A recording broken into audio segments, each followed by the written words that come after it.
আসসালামু আলাইকুম এভরিওয়ান, সবাইকে অনেক বেশি পরিমাণে স্বাগতম। এবং আমরা প্রায় 3টা লেকচার আপলোডেড অলরেডি হয়ে গেছে। আমরা গত লেকচার গুলাতে গত প্রায় 3টা ভিডিওতে আমরা যেটা বোঝার চেষ্টা করেছিলাম সেটা হচ্ছে আমাদের প্রথম 3টা চ্যাপ্টার বায়োলজির যে 3টা চ্যাপ্টার ডিটেলস ক্লাস আপনারা পেয়ে অলরেডি গেছেন, এবং সেই ক্লাসগুলো দেখলে আপনাদের এই 3টা চ্যাপ্টার বেসিক আর কোনো সমস্যা থাকবে না। আচ্ছা, তাহলে আজকে আমরা কি নিয়ে আসছি? আজকে আমাদের 4th চ্যাপ্টারটা শুরু হবে, সেটা হচ্ছে বায়ো এনার্জেটিক্স বা জীবনী শক্তি। হ্যাঁ, আপনারা অনেকেই কমেন্টে বলছেন ভাই 4 নম্বর চ্যাপ্টার চাই। তো আজকে 4 নম্বর চ্যাপ্টার রেকর্ড হয়ে যাচ্ছে, প্রবাবলি আপনি এটা 3-4 দিনের মধ্যে পেয়ে যাচ্ছেন। এবং তার ধারাবাহিকতা আমরা মোটামুটি ভাবে প্রত্যেকটা চ্যাপ্টারে কমপ্লিট করার ট্রাই করব, এবং দিন এগিন এখান থেকে আপনারা সিকিউ এবং এমসিকিউ ক্লাসও পেয়ে যাবেন। আসলে শুরু করি। আচ্ছা, তাহলে চ্যাপ্টারটা কি? বায়ো এনার্জেটিক্স বা জীবনী শক্তি, অর্থাৎ আমাদের বডিতে যে শক্তি তৈরি হচ্ছে অথবা উদ্ভিদ থেকে বিভিন্ন খাদ্য তৈরি হচ্ছে, এই খাদ্যগুলো আবার আমরা গ্রহণ করছি, গ্রহণ করার পরবর্তীতে শক্তির একটা রূপান্তর ঘটতেছে বা ট্রান্সফরমেশন অফ এনার্জি ঘটতেছে। এই প্রত্যেকটা প্রসেস নিয়ে আমরা এই চ্যাপ্টারটাতে আলোচনা করব। So the chapter's name is bioenergetics। আচ্ছা, আমাদেরকে আগে বোঝা লাগবে যে ভাইয়া বায়ো এনার্জেটিক্স এবং এটার যে প্রথম টপিকটা আপনার বই সেটা হচ্ছে bioenergetics and role of ATP, অর্থাৎ এটিপি জিনিসটা কি জিনিস এটা আপনাকে প্রথমে একটু পরিচিত করতে হবে, দিতে গিয়ে আমরা এখান থেকে সামনে যাবো। আসলে বুঝি যে এটিপি কি জিনিস এবং এখানকার ব্যাপারগুলো আসলে কি। আচ্ছা, ঠিক আছে, ওকে। তাহলে ফার্স্ট অফ অল আমাকে বুঝতে হবে যে আমাদের বডিতে একটা স্পেসিফিক অর্গান আছে বা স্পেসিফিক থিং আছে, সেটার নাম কি? ডিএনএ, তাই না? ডিএনএ কি? ডিঅক্সিরাইবোজ নিউক্লিক অ্যাসিড, যেটা আমাদের বিভিন্ন জিন নিয়ন্ত্রণ করে বা বিভিন্ন বৈশিষ্ট্য নিয়ন্ত্রণ করে, বিভিন্ন ক্যারেক্টারিস্টিক নিয়ন্ত্রণ করে। এবং ডিএনএ এর ভিতরে কি আছে? জিন আছে, তাই না? তাহলে আমাদের একটা ইম্পর্টেন্ট স্ট্রাকচার হচ্ছে ভাইয়া ডিএনএ। এখন প্রথম কোশ্চেন হচ্ছে এই ডিএনএ এর ভিতরে কি আছে ভাইয়া? এই ডিএনএ এর ভিতরে আছে অ্যাডেনিন নামক একটা জিনিস, অ্যাডেনিন। এখন প্রশ্ন হচ্ছে অ্যাডেনিন জিনিসটা কি? অ্যাডেনিন জিনিসটা হচ্ছে আমাদের একটা নাইট্রোজেনাস বেস। আমরা জানি যে নাইট্রোজেনাস বেস দুই রকমের হয়, একটা হচ্ছে 2 রিং বিশিষ্ট, অর্থাৎ 2 রিং এর একটা, আরেকটা হচ্ছে 1 রিং এর একটা, তাই না? Purine, pyrimidine, right? সো পিউরিনের মধ্যে কি কি ছিল? অ্যাডেনিন, গুয়ানিন, এবং পাইরিমিডিনের মধ্যে ছিল থায়ামিন, সাইটোসিন, তাই না?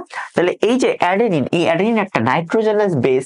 তাহলে ডিএনএ এর একটা উপাদান হচ্ছে অ্যাডেনিন। এবার এই অ্যাডেনিন নিয়ে আমরা একটু গবেষণা করব। কি গবেষণা করব? আপনি যদি এই অ্যাডেনিনের সাথে অ্যাডেনিন নিলেন, এই অ্যাডেনিনের সাথে যুক্ত করলেন মাত্র ইনঅর্গানিক ফসফেট, তাহলে কয়টা ফসফেট যুক্ত করছেন? একটা ফসফেট। ভালো করে বুঝেন, অ্যাডেনিনের সাথে কয়টা ফসফেট যুক্ত করছে? একটা ফসফেট। এখান থেকে কি তৈরি হবে ভাইয়া? এখান থেকে তৈরি হবে অ্যাডেনিন মোনোফসফেট। কি তৈরি হলো? অ্যাডেনিন মোনোফসফেট। আমরা যদি একটু ডিটেইলসে লিখে দেই, দিস ইজ অ্যাডেনিন মোনোফসফেট। যদি আপনি সেম কথাবার্তা বলেন এবং আপনি বলেন যে এবার আমার মনে চাইছে, আমার মনের সুখে আমি অ্যাডেনিনের সাথে আমার মনের মাধুরী মিশিয়ে আমি 2টা ফসফেট যুক্ত করলাম। কয়টা ফসফেট যুক্ত করছি? 2টা ফসফেট। তাইলে এখান থেকে কি উৎপন্ন হবে? তাইলে এখান থেকে উৎপন্ন হবে অ্যাডেনিন ডাইফসফেট, তাই না? আগে এটা ছিল মোনোফসফেট, এটা ছিল অ্যাডেনিন ডাইফসফেট। তাহলে লিখে দিই, দিস ইজ অ্যাডেনিন ডাইফসফেট। বুঝলাম। এবার আপনি যদি এটার সাথে আবার আপনার মনে চাইলো আপনি এটার সাথে 3টা ফসফেট যুক্ত করলেন, plus 3 inorganic phosphate, so it will be ATP বা অ্যাডেনিন ট্রাইফসফেট।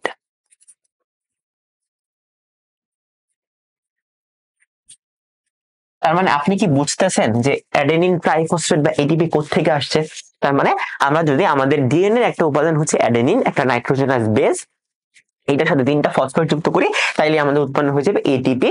যে এটিপি নিয়ে আমাদের অনেক কথাবার্তা আছে, কারণ হচ্ছে মূলত আমাদের বডির যে শক্তি, সেই শক্তি আসলে এটিপি, অর্থাৎ আমাদের যত খাদ্য খাই আমরা সেটা আলটিমেটলি এটিপিতেই রূপান্তরিত হয়। তাহলে এই হচ্ছে আমার এটিপির মেইন আলাপ। এবার প্রশ্ন হচ্ছে এটিপি আসলে কিভাবে তৈরি হয়? এই এটিপি তৈরি হওয়ার জন্য আমাদেরকে 2টা কনসেপ্ট বুঝতে হবে। কয়টা কনসেপ্ট ভাইয়া বুঝছি? মাত্র 2টা। কয়টা? মাত্র 2টা। কি কি? এক নাম্বার হচ্ছে ভাইয়া ফসফোরাইলেশন কি জিনিস, আপনি আমাকে একটু বলেন তো। ফসফোরাইলেশন, আপনি আমাকে আগে এইটা একটু ক্লিয়ার করেন যে ফসফোরাইলেশন কি জিনিস আসলে। হ্যাঁ, আসেন বুঝি ফসফোরাইলেশন কি। ওকে, ফসফোরাইলেশন হচ্ছে ভাইয়া, আপনি যদি এই অ্যাডেনিন ডাইফসফেটের সাথে কি বললাম, আপনি যদি অ্যাডেনিন ডাইফসফেট বা এডিপি এইটার সাথে আপনি একটা ইনঅর্গানিক ফসফেট যুক্ত করেন, কি করলেন, এডিপির সাথে একটা ইনঅর্গানিক ফসফেট যুক্ত করলেন, তাহলে দুইটা ছিল এখন হয়ে গেল তিনটা ফসফেট, তাহলে এইটার নাম কি হয়ে যাবে বলেন তো, এইটার নামই হয়ে যাবে আবার এটিপি, তাই না? তার মানে অ্যাডেনিন ডাইফসফেটের সাথে একটা ইনঅর্গানিক ফসফেট যুক্ত করে এটিপি তৈরি করার যে প্রক্রিয়া সেটার নাম হচ্ছে ফসফোরাইলেশন। তাহলে ফসফোরাইলেশন কি, ফসফোরাইলেশন হচ্ছে আমার অ্যাডেনিন নিউক্লিওটাইড বা অ্যাডেনিন ডাইফসফেটের সাথে আমি যখন একটা এক্সট্রা ইনঅর্গানিক ফসফেট যুক্ত করব, এই যে প্রসেসটা, এই প্রসেসটাকে আমরা বললাম ফসফোরাইলেশন। তাহলে this process is called phosphorylation.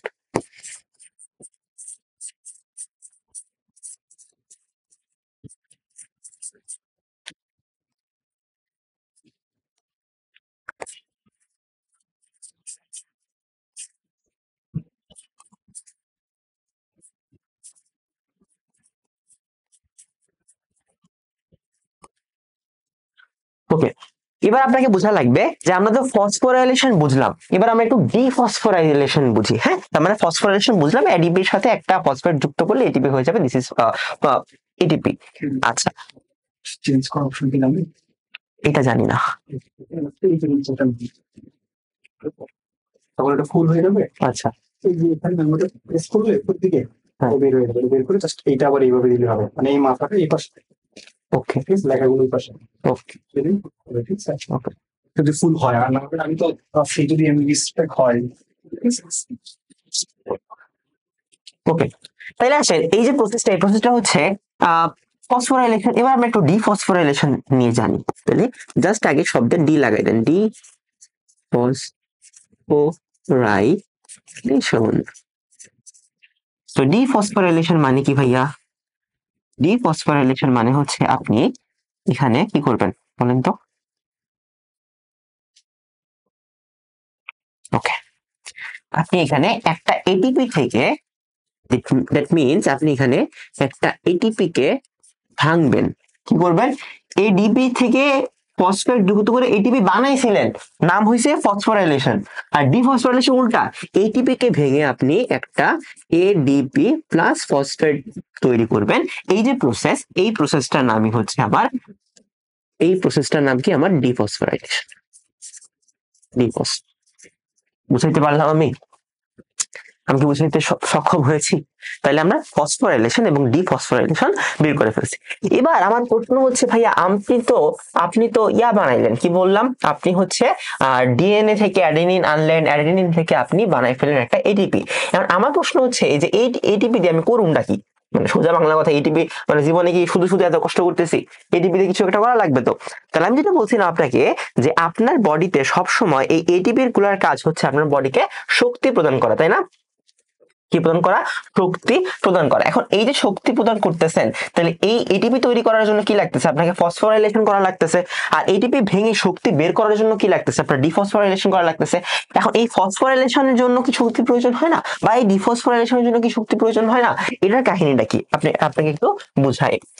দেখেন ভাইয়া, যখন আপনি বললেন যে এটিপি থেকে যখন এডিপি তৈরি হইলো, say for example this is ATP, এই এটিপি থেকে ভাঙলে কি পাবেন? এই এটিপি ভাঙলে আপনি শক্তি পাবেন, তাই না? আপনি ধরে নিলাম এটিপি ভাঙলে আপনি শক্তি পাবেন। এই শক্তি কিসে ব্যবহার করবেন আপনি?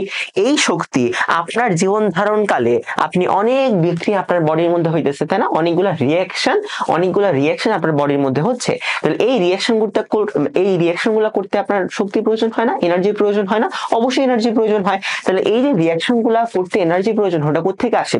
এটিপি থেকে আসে। তাহলে এটিপি ভেঙে শক্তি তৈরি হচ্ছে, যেই শক্তি আপনি আপনার বিভিন্ন বিক্রিয়া ঘটাতে বা বিভিন্ন রিয়াকশন ঘটাতে সাহায্য করতেছে, বিক্রিয়া ঘটায় মানে আপনার জীবন ধারণ করতে হেল্প করতেছে।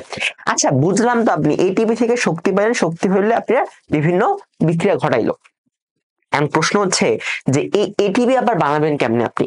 এই এটিপি বানানোর জন্য আপনাকে কি করতে হবে? আপনি আমাকে বলেন। এই এটিপি বানানোর জন্য আপনাকে এডিপির সাথে ফসফেট যুক্ত করতে হবে না? আপনার কি করতে হবে বলেন? এই যে এটিপি, এই এটিপি বানানোর জন্য আপনার এডিপির সাথে ফসফেট যুক্ত করা লাগবে, তাইলে না আপনার এটা এটিপি হবে। এখন আমার প্রশ্ন হচ্ছে, আমি বললাম যে কোনো রিয়াকশনের জন্য শক্তি প্রয়োজন, তার মানে এটিপি ভেঙে যে শক্তি আসছে সেটাতে রিয়াকশন ঘটাইতেছে, কিন্তু এটিপি তৈরি করতে যে রিয়াকশনটা হইতেছে this is ADP plus phosphate which means phosphorylation, এটা শক্তি কোত্থেকে আসবে, এইটা এনার্জি কোত্থেকে আসবে? এটা কোটি টাকার প্রশ্ন না? তাইলে এটিপি ভেঙে শক্তি উঠতেছে, এনার্জি তৈরি করতেছে, এনার্জি রিঅ্যাকশন হেল্প করতেছে, আর এটিপি তৈরি করার জন্য যে ফসফোরাইলেশন হতেছে এইটার জন্য যে প্রয়োজনীয় এনার্জি, এই এনার্জি আসে আপনার, this energy comes from your food. তাহলে এই এনার্জি আসবে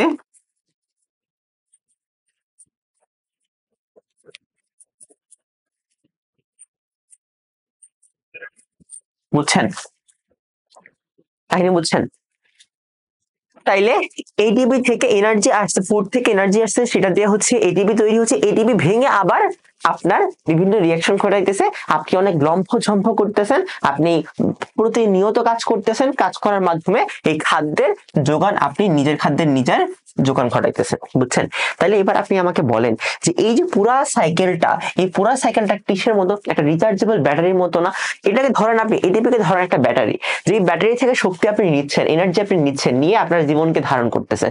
এবার যদি এই ব্যাটারি চার্জ শেষ হয়ে যায়, তাহলে এটাকে চার্জ কে দিচ্ছে? আপনি যে এই যে শক্তিমুক্ত হয়ে একটা বিশাল বড় বেড়া মানুষ হয়ে আপনি খাদ্য উপার্জন করলেন, বা আপনি ইন্ডিপেন্ডেন্ট ওয়েমেন হয়ে খাদ্য উপার্জন করলেন, সেইটা এই খাদ্যগুলাই আবার এই যে এটিপি ব্যাটারি, এই এটিপি ব্যাটারিকে চার্জ করতেছে, তাই না? তাহলে এই যে পুরা প্রসেসটা, এটা একটা রিচার্জেবল ব্যাটারির মতো প্রসেস না? সো এইটা হচ্ছে আমার একটা রিচার্জেবল ব্যাটারির মতো, ঠিক আছে? রিচার্জেবল ব্যাটারির সাথে তুলনা করতে হয়, রিচার্জেবল ব্যাটারি। তাহলে আমরা এটাকে একটা রিচার্জেবল ব্যাটারির সাথে তুলনা করতে পারি, বুঝতে পারছি? তাহলে কেন এটিপিকে রিচার্জেবল ব্যাটারির সাথে তুলনা করা হয়? পারবেন? পরীক্ষায় আসতে পারবেন? অবশ্যই পারবেন, এই জিনিস ব্যাখ্যা করে দিয়ে আসবেন। আর এই এটিপি কে বলা হয় বায়োলজিক্যাল কয়েন বা জৈব মুদ্রা। সো এটিপি কে বলা হয় বায়োলজিক্যাল কয়েন। বাংলা কি? বাংলা হচ্ছে জৈব মুদ্রা। হ্যাঁ, বেশি ইংলিশও লেখা যাবে না, বেশি বাংলাও লেখা যাবে না, তাহলে ধরে আপনারা কোনো কর্মসূচি চালু করতে হবে আমার এখান থেকে একটা, বুঝছেন? তাহলে রিচার্জেবল ব্যাটারি পাইলাম, বায়োলজিক্যাল কয়েন পাইলাম। কাকে বললাম বায়োলজিক্যাল কয়েন? এটিপি কে বললাম বায়োলজিক্যাল কয়েন। কেন বলা হইলো? এই কারণে বলা হইলো, কারণ এটিপি থেকে শক্তি নিয়ে আমরা বেঁচে থাকি। এবার আপনি আমাকে বলেন এটিপি কোথা তৈরি হয়? আমরা জানি যে শোষণের মাধ্যমে বেসিক্যালি এটিপি তৈরি হচ্ছে, এই এটিপি তৈরি হয় মাইটোকন্ড্রিয়াতে। তাহলে এই ইনফরমেশনটাও একটু জেনে রাখেন যে এটা তৈরি হচ্ছে কোথায়? মাইটোকন্ড্রিয়াতে। মাইটোকন্ড্রিয়া। কাহিনী খতম, শেষ, বুঝছেন? তাইলে আমাদের প্রথমে বায়ো এনার্জেটিক্স এবং রোল অফ এটিপির যে আলাপচারিতা গুলা, এই আলাপচারিতা গুলাকে আপনারা মাথায় একটু ধারণ করিতে পারিবেন? মাথায় কি আলাপচারিতা গুলো একটু ধারণ করা যায়? তাইলে হচ্ছে আমাদের দেখেন প্রথম স্লাইডটা কমপ্লিট, বোঝা গেছে? আচ্ছা, যদি বোঝা যায় আমরা নেক্সটে আসি। নেক্সট স্লাইডটা কি ভাই দেখি? ফটোসিনথেসিস বা সালোক সংশ্লেষণ। সালোক সংশ্লেষণ। তাহলে প্রথম প্রশ্ন হচ্ছে হোয়াট ইজ ফটোসিনথেসিস অর সালোক সংশ্লেষণ? আমরা জানি সবুজ উদ্ভিদ তার একটা বিশেষ ক্ষমতা আছে, একটা বিশেষ অঙ্গাণু আছে, নাম হচ্ছে প্লাস্টিড। এই যে প্লাস্টিড, এই প্লাস্টিডের মধ্যে কি আছে? প্লাস্টিডের মধ্যে আমি পড়াইছিলাম স্ট্রোমা ল্যামেলি আছে, গ্রানা আছে, থাইলাকয়েড আছে, তাই না? তাহলে এই যে গ্রানাগুলো আছে, এই গ্রানাগুলোর মাধ্যমে সে কি করে? সে আলোক শক্তি শোষণ করে, আলোর ফোটন শোষণ করে। ফোটন শোষণ করার মাধ্যমে ওর প্লাস্টিডের ভিতরে যে বিভিন্ন এনজাইম বা উৎসেচক গুলো ছিল, সেই এনজাইম বা উৎসেচকের মাধ্যমে, এবং তার মধ্যে যে ক্লোরোফিল ছিল, কারণ আমরা জানি যে ক্লোরোফিল থাকা মানে ওটা ক্লোরোপ্লাস্ট, তাহলে ক্লোরোপ্লাস্টের সাহায্যে বা ক্লোরোফিল অঙ্গাণু বা ক্লোরোফিল অণুর সাহায্যে সে আলোর ফোটনের সাহায্যে, আলোর ফোটনের মাধ্যমে সে কি করতেছে বলেন? পানি, মূল থেকে সে পানি নিচ্ছে, পানি নেওয়ার পরবর্তীতে সে এটাকে ইউজ করে, পানি এবং খনিজ লবণকে ইউজ করে সে কি বানাচ্ছে?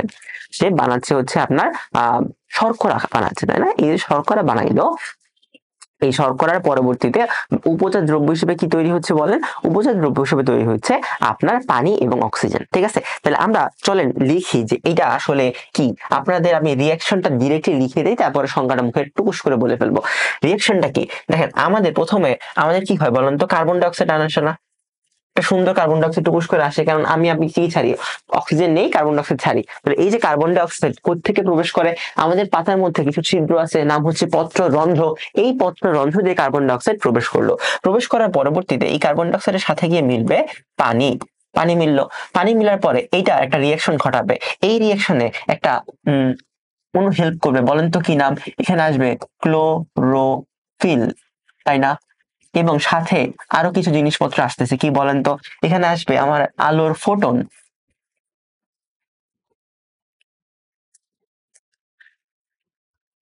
আলো। তাইলে কার্বন ডাইঅক্সাইড এবং পানি মিলে ক্লোরোফিল এবং সূর্যের আলোর সাহায্যে তৈরি করবে এখানে একটা শর্করা। কি শর্করা? আমরা জানি শর্করার সংকেত হচ্ছে C6H12O6। সাথে উপজাত দ্রব্য হিসেবে তৈরি করবে অক্সিজেন এবং সাথে তৈরি করবে পানি।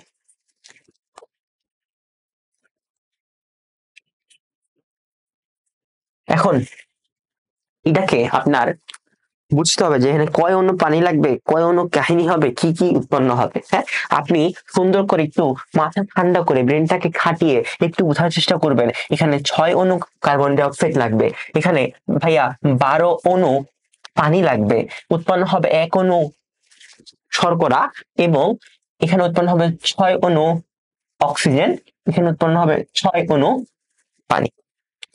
আমি কি আপনাকে বুঝাইতে পারলাম? প্লাস 6 অণু পানি উৎপন্ন হবে। আমি কি আপনাকে বুঝাইতে পারছি একটু? হ্যাঁ, তাইলে আপনি সংজ্ঞা কি লিখবেন? সংজ্ঞা হচ্ছে যেই শারীরবৃত্তীয় প্রক্রিয়ায় উদ্ভিদ পানি এবং কার্বন ডাইঅক্সাইডের মাধ্যমে কার্বন ডাইঅক্সাইড নিয়ে সূর্যের আলোক এবং ক্লোরোফিলের সাহায্যে শর্করা এবং উপজাত দ্রব্য হিসাবে অক্সিজেন এবং পানি তৈরি করে, সেই শারীরবৃত্তীয় প্রক্রিয়াকে বললাম সালোক সংশ্লেষণ। তাহলে সালোক সংশ্লেষণ অথবা ফটোসিনথেসিস কি? Photosynthesis is a process of making carbohydrate by using of carbon dioxide and water with the help of chlorophyll and Sunlight, তাই না? তাহলে এই যে এই প্রসেসটার নামই হচ্ছে ফটোসিনথেসিস অথবা সালোক সংশ্লেষণ। অনেক কিছু কথাবার্তা বলছি, তাহলে এটাকে আপনি এবার একটু লিখবেন যে এই সালোক সংশ্লেষণটাকে ব্যাখ্যা করার জন্য আমাদের দুইটা পর্যায় আছে, বুঝছেন? দুইটা ফেজ আছে। দুইটা কি আছে? ফেজ আছে। এই দুইটা ফেজ কে তৈরি করছে? আমাদের বিজ্ঞানী, একজন মহাবিজ্ঞানী ছিল, বিজ্ঞানী ব্ল্যাকম্যান। এই যে বিজ্ঞানী ব্ল্যাকম্যান, এই ব্ল্যাকম্যান সালোক সংশ্লেষণকে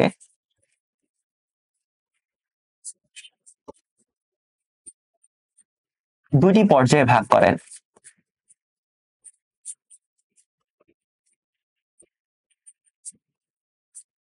এবং ওই জন্য উনি নোবেল পুরস্কার পান।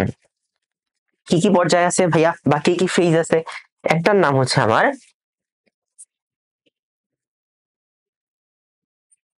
আলোক নির্ভর পর্যায়,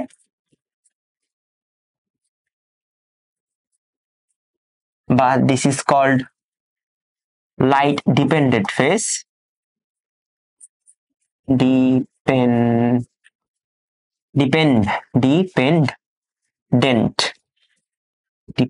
ডিপেন্ডেন্ট।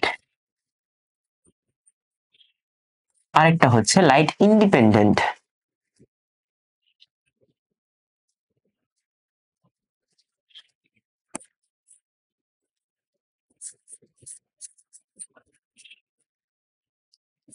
আলোক নিরপেক্ষ।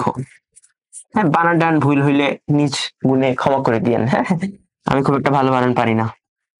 এটা হবে লাইট ইন্ডিপেন্ডেন্ট।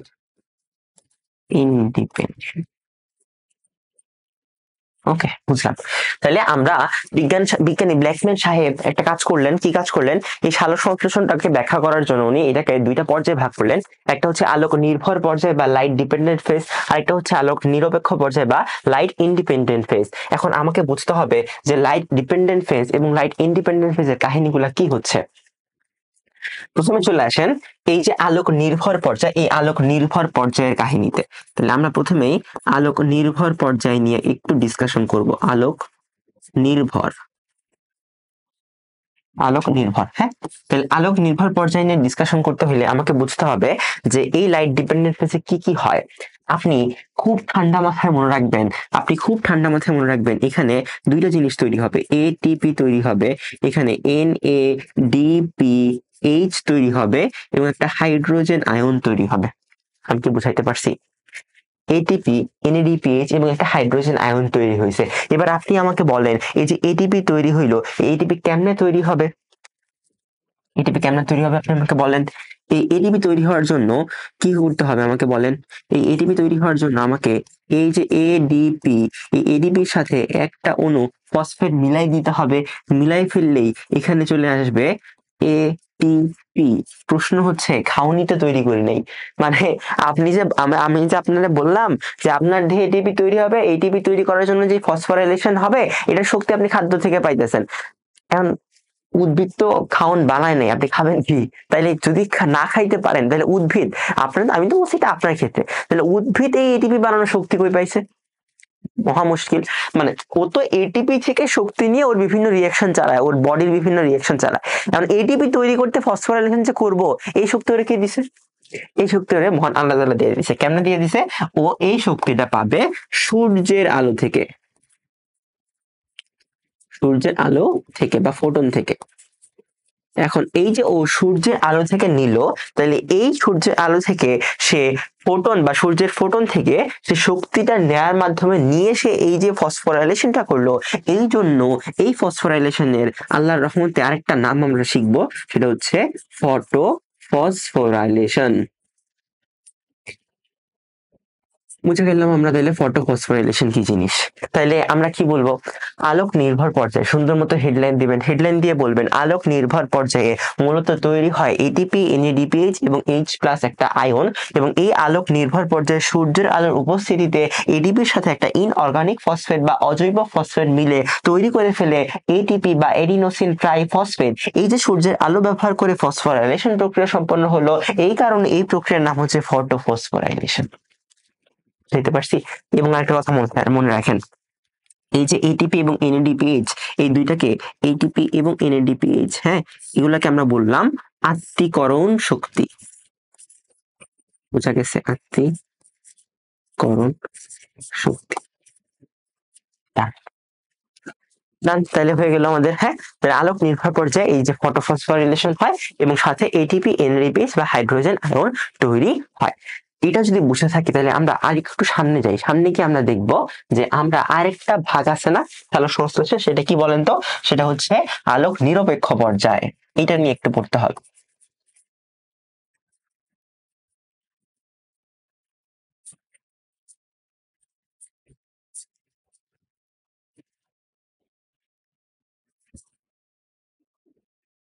এখন আলোক নিরপেক্ষ পর্যায়ে কি হবে?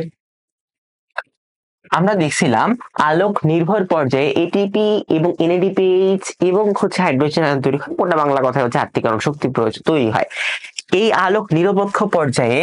আচ্ছা, আরেকটা কথা তো বুঝতেছেন যে এইটাকে কেন আমরা আলোক নিরপেক্ষ পর্যায়ে বললাম বা আলোক নির্ভর পর্যায়ে বললাম? কারণ এখানে সানলাইটের প্রত্যক্ষ প্রয়োজন ছিল, সানলাইটের বা সূর্যের আলোর প্রত্যক্ষ প্রয়োজন ছিল। এটা কেন নিরপেক্ষ বলতেছি? কারণ এটার মধ্যে প্রত্যক্ষ কোনো প্রয়োজন নাই এবং এখানে এটা সূর্যের আলোতে থাকলেও হবে, না থাকলেও হবে, এই জন্য এটাকে আমরা বললাম আলোক নিরপেক্ষ পর্যায়। এখানে কি হবে? এখানে উক্ত এটিপি, ওই যে এটিপি গুলো ছিল, হ্যাঁ, এই যে এটিপি এবং NADH2 উৎপন্ন হইলো, এটাকে ব্যবহার করে এখানে কার্বন ডাই অক্সাইডের বিজারণ সম্পন্ন হবে। এখন আপনার মাথায় প্রশ্ন আসছে, সবই বুঝলাম, বিজারণ কোত্থেকে আসলো? এটা বোঝার জন্য আপনাকে আমি দুইটা এমসিকিউ বুঝাবো এখানে। একটা এমসিকিউ হচ্ছে, এই পাশে আসেন, একটা এমসিকিউ হচ্ছে এই যে বিক্রিয়াটা, পুরো বিক্রিয়া সালোক সংশ্লেষণ বিক্রিয়া, এই সালোক সংশ্লেষণ বিক্রিয়া থেকে আপনি মাথায় রাখেন এইটা একটা জারণ বিজারণ বিক্রিয়া। এটা খুবই ইম্পর্টেন্ট একটা প্রশ্ন, এমসিকিউ প্রশ্ন। এটা একটা কি বিক্রিয়া? জারণ বিজারণ বিক্রিয়া। এখন এই জারণ বিজারণ বিক্রিয়ায় ভাইয়া কোনটা জারিত হয় আর কোনটা বিজারিত হয় আপনি মাথায় রাখবেন। এইটা আপনি মুখস্থ ঠোঁটস্থ কণ্ঠস্থ করে ফেলেন এইটা, যে এটার মধ্যে পানি হয় জারিত, এটার মধ্যে কার্বন ডাই অক্সাইড হয় বিজারিত। বুঝাইতে পারছি আমি? তাহলে পানির জারণ ঘটে আর কার্বন ডাই অক্সাইডের বিজারণ ঘটে, এইটা একটু টুকুস করে মাথায় রাখা লাগবে। আর কি মাথায় রাখা লাগবে আপনার? আপনার আরেক মাথায় রাখা লাগবে, এই যে কার্বন ডাই অক্সাইড আছে, এই কার্বন ডাই অক্সাইড কোত্থেকে আসছে? এই কার্বন ডাই অক্সাইড বায়ু বা পরিবেশ থেকে আসছে। কিসের মাধ্যমে ঢুকছে? পাতার পাতার মধ্যে যে পত্র রন্ধ্র ছিল সেই পত্র রন্ধ্রের মধ্য দিয়ে ঢুকছে। আচ্ছা, যদি ঢুকে তাহলে কার্বন ডাই অক্সাইড কি পরিমাণ পাওয়া যাবে? আপনি মাথায় রাখবেন ভাইয়া, বায়ুর মধ্যে, আমি কার্বন ডাই অক্সাইড নিয়ে কথাবার্তা বলতেছি, আপনি মাথায় রাখবেন বায়ুতে, বায়ুতে এই কার্বন ডাই অক্সাইডের সংখ্যা হচ্ছে বা পার্সেন্টেজ হচ্ছে ভাইয়া 0.3% কার্বন ডাই অক্সাইড থাকে। আপনি বলেন পানিতে বা জলজ উদ্ভিদে এটা থাকে সরি আমি একটু উল্টা বলছি, এটা বায়ুতে থাকবে 0.03, পানিতে থাকবে 0.3। এবার আপনি আমাকে বলেন কোন জায়গায় পানি মানে কোন জায়গায় কার্বন ডাই অক্সাইডের পরিমাণ বেশি? পানির মধ্যে কার্বন ডাই অক্সাইডের পরিমাণ বেশি, এই কারণে জলজ উদ্ভিদে সালোক সংশ্লেষণ বেশি হয়। ক্লিয়ার? তাইলে এটা একটু মাথায় রাখতে হবে, এটা একটু মাথায় রাখতে হবে। ওকে,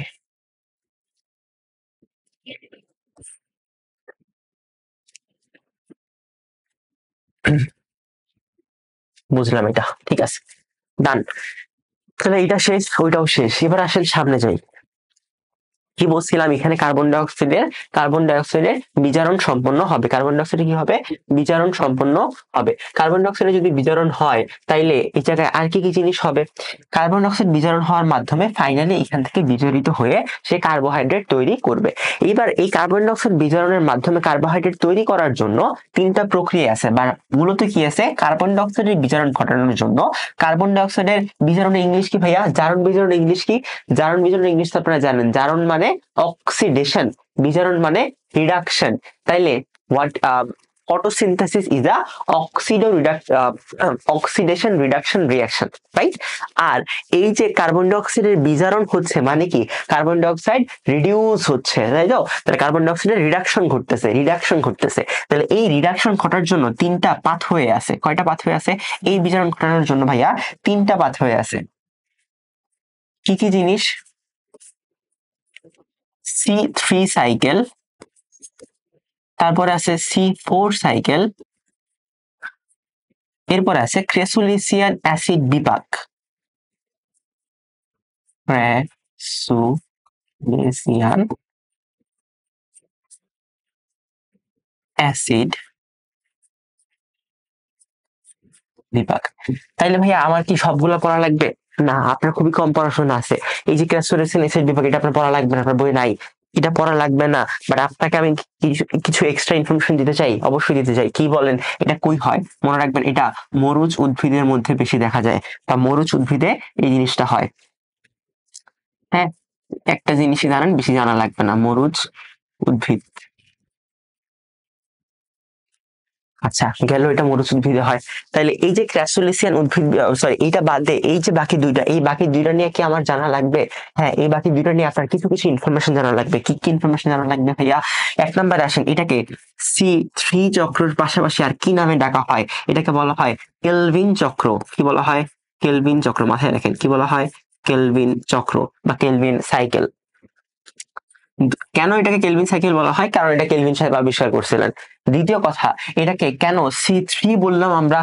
কারণ এটার যে ফার্স্ট স্টেবল কম্পাউন্ড বা প্রথম স্থায়ী পদার্থ, সেই পদার্থের নাম হচ্ছে ভাইয়া 3 কার্বন বিশিষ্ট ফসফোগ্লিসারিক অ্যাসিড। কি লিখলাম এটা? ফসফো, তারপর লিখবো আমরা গ্লিসারিক অ্যাসিড। তার মানে এইটার মধ্যে যে টার্মটা উচ্চারিত হবে বা প্রথম স্থায়ী পদার্থ, রাসায়নিক পদার্থ বা অর্গানিক কম্পাউন্ড তৈরি হবে, ওই প্রথম স্টেবল অর্গানিক কম্পাউন্ডটার নাম হবে ফসফোগ্লিসারিক অ্যাসিড। এবং এই ফসফোগ্লিসারিক অ্যাসিড কয় কার্বন বিশিষ্ট জানেন? বা এই ফসফোগ্লিসারিক অ্যাসিডের মধ্যে কয়টা কার্বন আছে জানেন? এই ফসফোগ্লিসারিক অ্যাসিডের মধ্যে আছে 3টা কার্বন। যেহেতু এইটার মধ্যে 3টা কার্বন আছে, এই জন্য এটাকে আমরা বললাম C3 সাইকেল। বুঝাইতে পারছি আমি? ওকে, তারপরে আসেন, এটা এই C3 সাইকেলে সালোক সংশ্লেষণের যেই রেট বা C3 সাইকেলের মাধ্যমে কার্বন বিজারণের মাধ্যমে সালোক সংশ্লেষণ হওয়ার যে রেট, এইটা C3 থেকে C4 এর বেশি হয়। তার মানে যে সকল উদ্ভিদে C3 হয় ওই সকল উদ্ভিদকে বলা হয় C3 উদ্ভিদ। তার মানে যে সকল উদ্ভিদে C3 সাইকেলের মাধ্যমে কার্বন বিজারিত হয় বা কার্বন রিডিউসড হয়, ওই উদ্ভিদগুলো বা ওই প্ল্যান্ট গুলোর নাম হচ্ছে C3 প্ল্যান্ট। মনে রাখবেন, C3 প্ল্যান্টের সালোক সংশ্লেষণ রেট বা photosynthesis rate is less than the photosynthesis rate of C4 plant. বুঝতে পারছি আমি মানে কি? মানে হচ্ছে C3 উদ্ভিদগুলোতে ফটোসিনথেসিস বা সালোক সংশ্লেষণ যত বেশি হবে তার থেকে অনেক বেশি হবে C4 এর। তাহলে আসেন লিখি। আপনি দুনিয়ার মধ্যে নর্মাল যা যা দেখেন, আম জাম কাঁঠাল সবগুলাই মধ্যে C3 হয়। তাহলে উদাহরণ কি? আম, উদাহরণ হচ্ছে জাম, উদাহরণ হচ্ছে কাঁঠাল, আম জাম কাঁঠাল, এরা হচ্ছে C3 এখানে হয় এবং হওয়ার কারণে এদের নাম হচ্ছে আমরা C3 উদ্ভিদ বলি। যে C3 উদ্ভিদ এর এর সালোক সংশ্লেষণ রেট, এর সালোক সংশ্লেষণ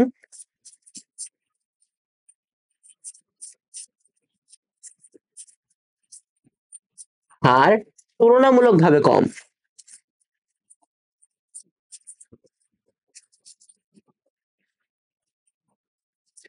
একটু একটু খেয়াল, একটু মনোযোগ দিয়ে এই পার্টটা একটু দেখতে হবে।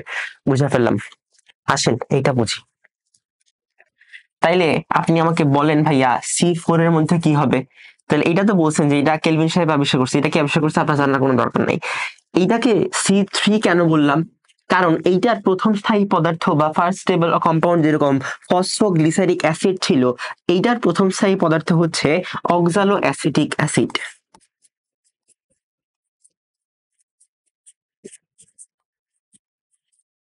বুঝাইতে পারছি আমি?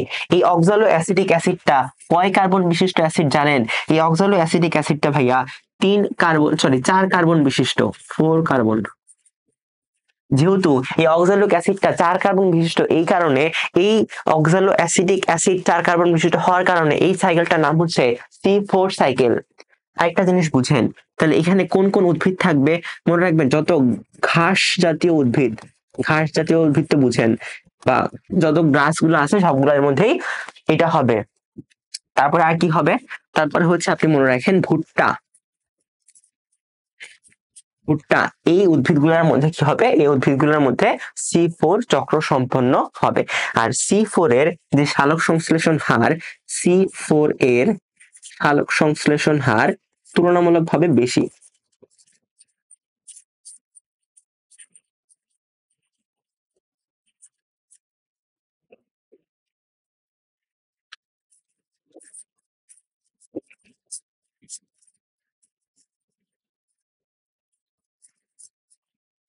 এখন প্রশ্ন হচ্ছে আপনাদের কাছে যে আমি এরকম চার্ট বইতে পড়াইলাম কেন?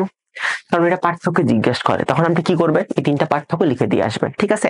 তাইলে আমরা C3 এবং C4 শেষ করে ফেললাম, সাথে আবার ক্যাসোলিসিন অ্যাসিড বিভাগ, এইটা যে মরুচ উদ্ভিদের মধ্যে হয় এটাও একটুখানি জেনে ফেললাম। সালোক সংশ্লেষণ ডান। বুঝছেন? বুঝছেন? তাহলে সালোক সংশ্লেষণের পার্টগুলো আমাদের শেষ। সাথে কি লাগবে? এবার আমাদেরকে লাগবে হচ্ছে সালোক সংশ্লেষণের প্রভাবক সমূহ। সালোক সংশ্লেষণের প্রভাবক সমূহ অর্থাৎ কোন কোন ফ্যাক্টর গুলা আমাদের এই যে সালোক সংশ্লেষণ পুরো বিক্রিয়াটা আছে এই বিক্রিয়াটাকে প্রভাবিত করে। ইংলিশটা কি লক্ষ্য করেন? Factor influencing or factor affecting photosynthesis, factor affecting photosynthesis. আসেন দেখি এখানে কি কি ফ্যাক্টর আছে যে ফ্যাক্টর গুলো আমাদের মেইনলি সালোক সংশ্লেষণ গুলাকে প্রভাবিত করে।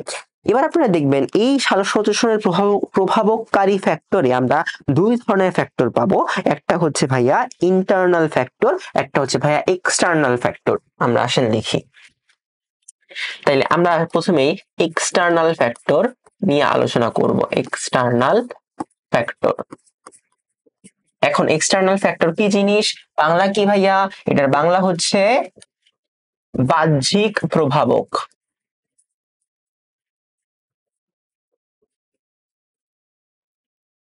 আসেন বাহ্যিক প্রভাবক নিয়ে আলোচনা করি। কি কি হইতে পারে আপনি বলেন তো? বাইরে থেকে কোন জিনিসগুলা সালোক সংশ্লেষণের বিক্রিয়াতে ঢুকছিল যেটার প্রভাব পড়বে?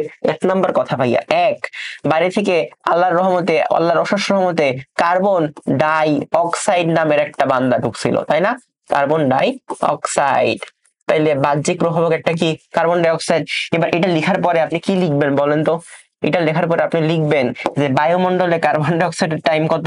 0.5 3% ছিল পানিতে, আর বায়ুতে 0.03%। এই যে পার্সেন্টেজ গুলো আছে, এই পার্সেন্টেজ গুলো একটু দিয়ে দিবেন, ঠিক আছে? আচ্ছা, ওকে।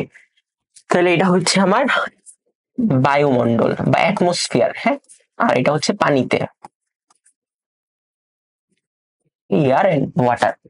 আচ্ছা, এরপরে কি লিখবেন? এরপরে 2 নাম্বারটা ছিল আপনার সূর্যের আলো বা সানলাইট, তাই তো? তাহলে এইটাও একটা বাহ্যিক প্রভাব, কারণ এটা বাইরে থেকে প্রবেশ করতেছিল। তাহলে সানলাইটের ক্ষেত্রে আপনি কি লিখবেন? এখানে দুই একটা ইনফরমেশন আপনাকে একটু মাথায় রাখিতে হবে, দয়া করিয়া মাথায় রাখিতে হবে। কি কি জিনিস? 1 নাম্বার ইনফরমেশনটা হচ্ছে সূর্যের আলো কোন, মানে সূর্যের আলোতে 7টা রং আছে, আমরা তো জানি, তাই না? এই রংগুলোর মধ্যে কোন রঙের আলোতে আলোর সংশ্লেষণ সবচেয়ে থেকে বেশি হয়? আপনাকে মাথায় রাখতে হবে ভাইয়া, লাল, তারপরে কি নীল, তারপরে কি কমলা এবং বেগুনি। এই যে 4টা রং, এই 4টা রঙে সালোক সংশ্লেষণ সব থেকে বেশি হয়। 4টা রঙে সালোক সংশ্লেষণ সব থেকে বেশি হয়, তার মানে কি red, violet, blue and orange.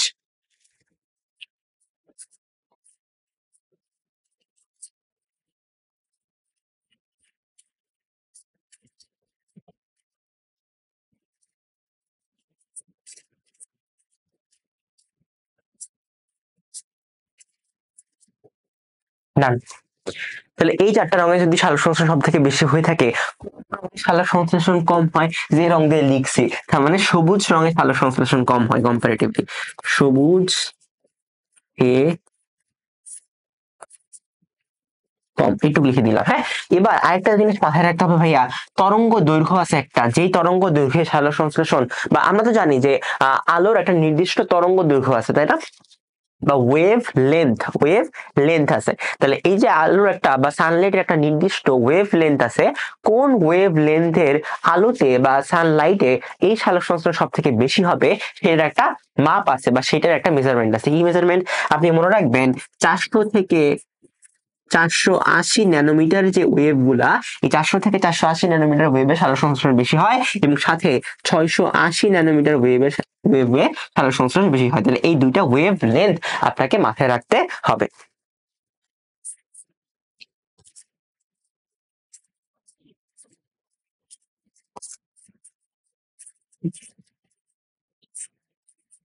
না, গেল। তাহলে আমার কার্বন ডাই অক্সাইড গেল, আলো গেল। এবার আসেন আরেকটা জিনিস শিখি আমরা, সেটা হচ্ছে আর কি কি আছে আপনারা। এবার বাকিগুলো তো সহজ। 3 নম্বরে আপনি লিখবেন এখানে পানি ছিল, তাই না? ওয়াটার একটা ইম্পর্টেন্ট ফ্যাক্টর। 4 নম্বরে কি বলেন? 4 নম্বরে এখানে কি ছিল? টেম্পারেচার, খুবই ইম্পর্টেন্ট একটা ফ্যাক্টর, টেম্পারেচার। এখন এই টেম্পারেচার থেকে আরেকটা এমসিকিউ আপনাকে জিজ্ঞেস করে, বুঝছেন? কি এমসিকিউ জিজ্ঞেস করে জানেন? এই টেম্পারেচার থেকে আপনাকে এমসিকিউ জিজ্ঞেস করে যে কত টেম্পারেচারে সালোক সংশ্লেষণ বেশি হয়। আপনি মনে রাখবেন, সালোক সংশ্লেষণের জন্য আইডিয়াল টেম্পারেচার হচ্ছে 22 থেকে 35 ডিগ্রি সেলসিয়াস। 22 থেকে 35 ডিগ্রি সেলসিয়াসে সালোক সংশ্লেষণ টেম্পারেচার, এই টেম্পারেচার সালোক সংশ্লেষণ সব থেকে বেশি হয়। তাহলে এক্সটার্নাল ফ্যাক্টর বা বাহ্যিক প্রভাবক কি, বুঝতে পারছেন? তাছাড়াও আপনাদের বইয়ে অনেকগুলা ফ্যাক্টরের নাম উল্লেখ আছে। কি কি ফ্যাক্টর থাকতে পারে? তাছাড়াও লেস ইম্পর্টেন্ট গুলা বলতেছি। খনিজ লবণ আছে, খনিজ লবণ আছে, তাই না? মানে বিভিন্ন মিনারেলস আছে, তারপরে হচ্ছে বিভিন্ন পুষ্টি উপাদান আছে, ঠিক আছে? বিভিন্ন ক্লিনিক্যাল সাবস্টেন্স গুলো আছে, সরি কেমিক্যাল, রাসায়নিক দ্রব্য।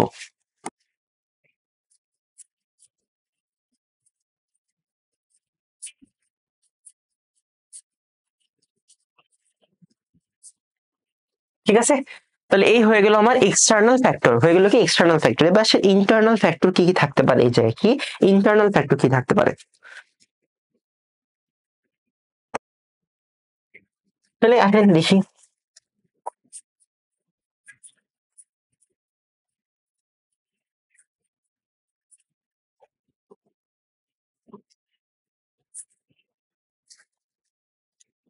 এক নাম্বার, পাতার বয়স।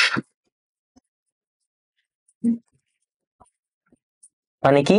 মানে হচ্ছে আপনার গাছের যে পাতা আছে এই পাতার এজটা কেমন, হ্যাঁ বয়সটা কেমন, এটা আপনি মনে রাখবেন যে মধ্যবয়স্ক যে পাতাগুলো আছে সেখানে সালোক সংশ্লেষণ বেশি হয়। ঠিক আছে, মধ্য বয়সী পাতা, বেশি কচি হইল না, বেশি বুড়া হয়ে গেল না, মধ্যবয়সী পাতা।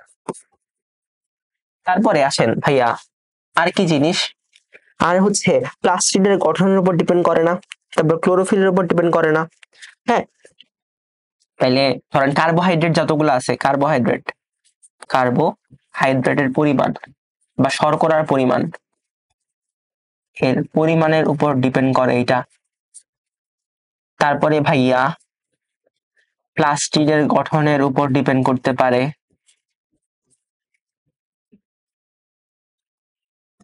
বা স্ট্রাকচার অফ প্লাস্টিড, রাইট। তারপর আর কি, এরপরে বিভিন্ন আয়ন আছে ভিতরে, যেমন একটা ইম্পর্টেন্ট আয়ন হচ্ছে পটাশিয়াম আয়ন, এই পটাশিয়াম আয়নের উপরেও এটা ডিপেন্ড করে।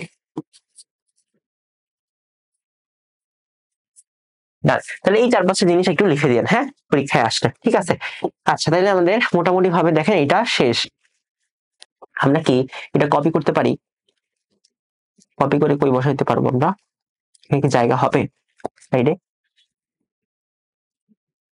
আচ্ছা থাক, তাহলে আমরা এক্সটার্নাল ফ্যাক্টর এবং ইন্টারনাল ফ্যাক্টর পড়ে ফেলাম। তা আসেন সালোক সংশ্লেষণের গুরুত্ব আসেন, বইয়ে একটা লম্বা প্যারা দেওয়া আছে, লম্বা প্যারা পড়ার কোনো দরকার নাই, আপনি এই 4-5টা জিনিস মুখস্থ করে ঢেলে দিয়ে আসবেন, ঠিক আছে। কি কি জিনিস দেখেন, 1 নম্বরে সালোক সংশ্লেষণ উদ্ভিদ নিজের খাদ্য তৈরি করতেছে। কোন খাদ্য? এই খাদ্যের নাম কি? খাদ্যের নাম হচ্ছে কার্বোহাইড্রেট তৈরি করতেছে।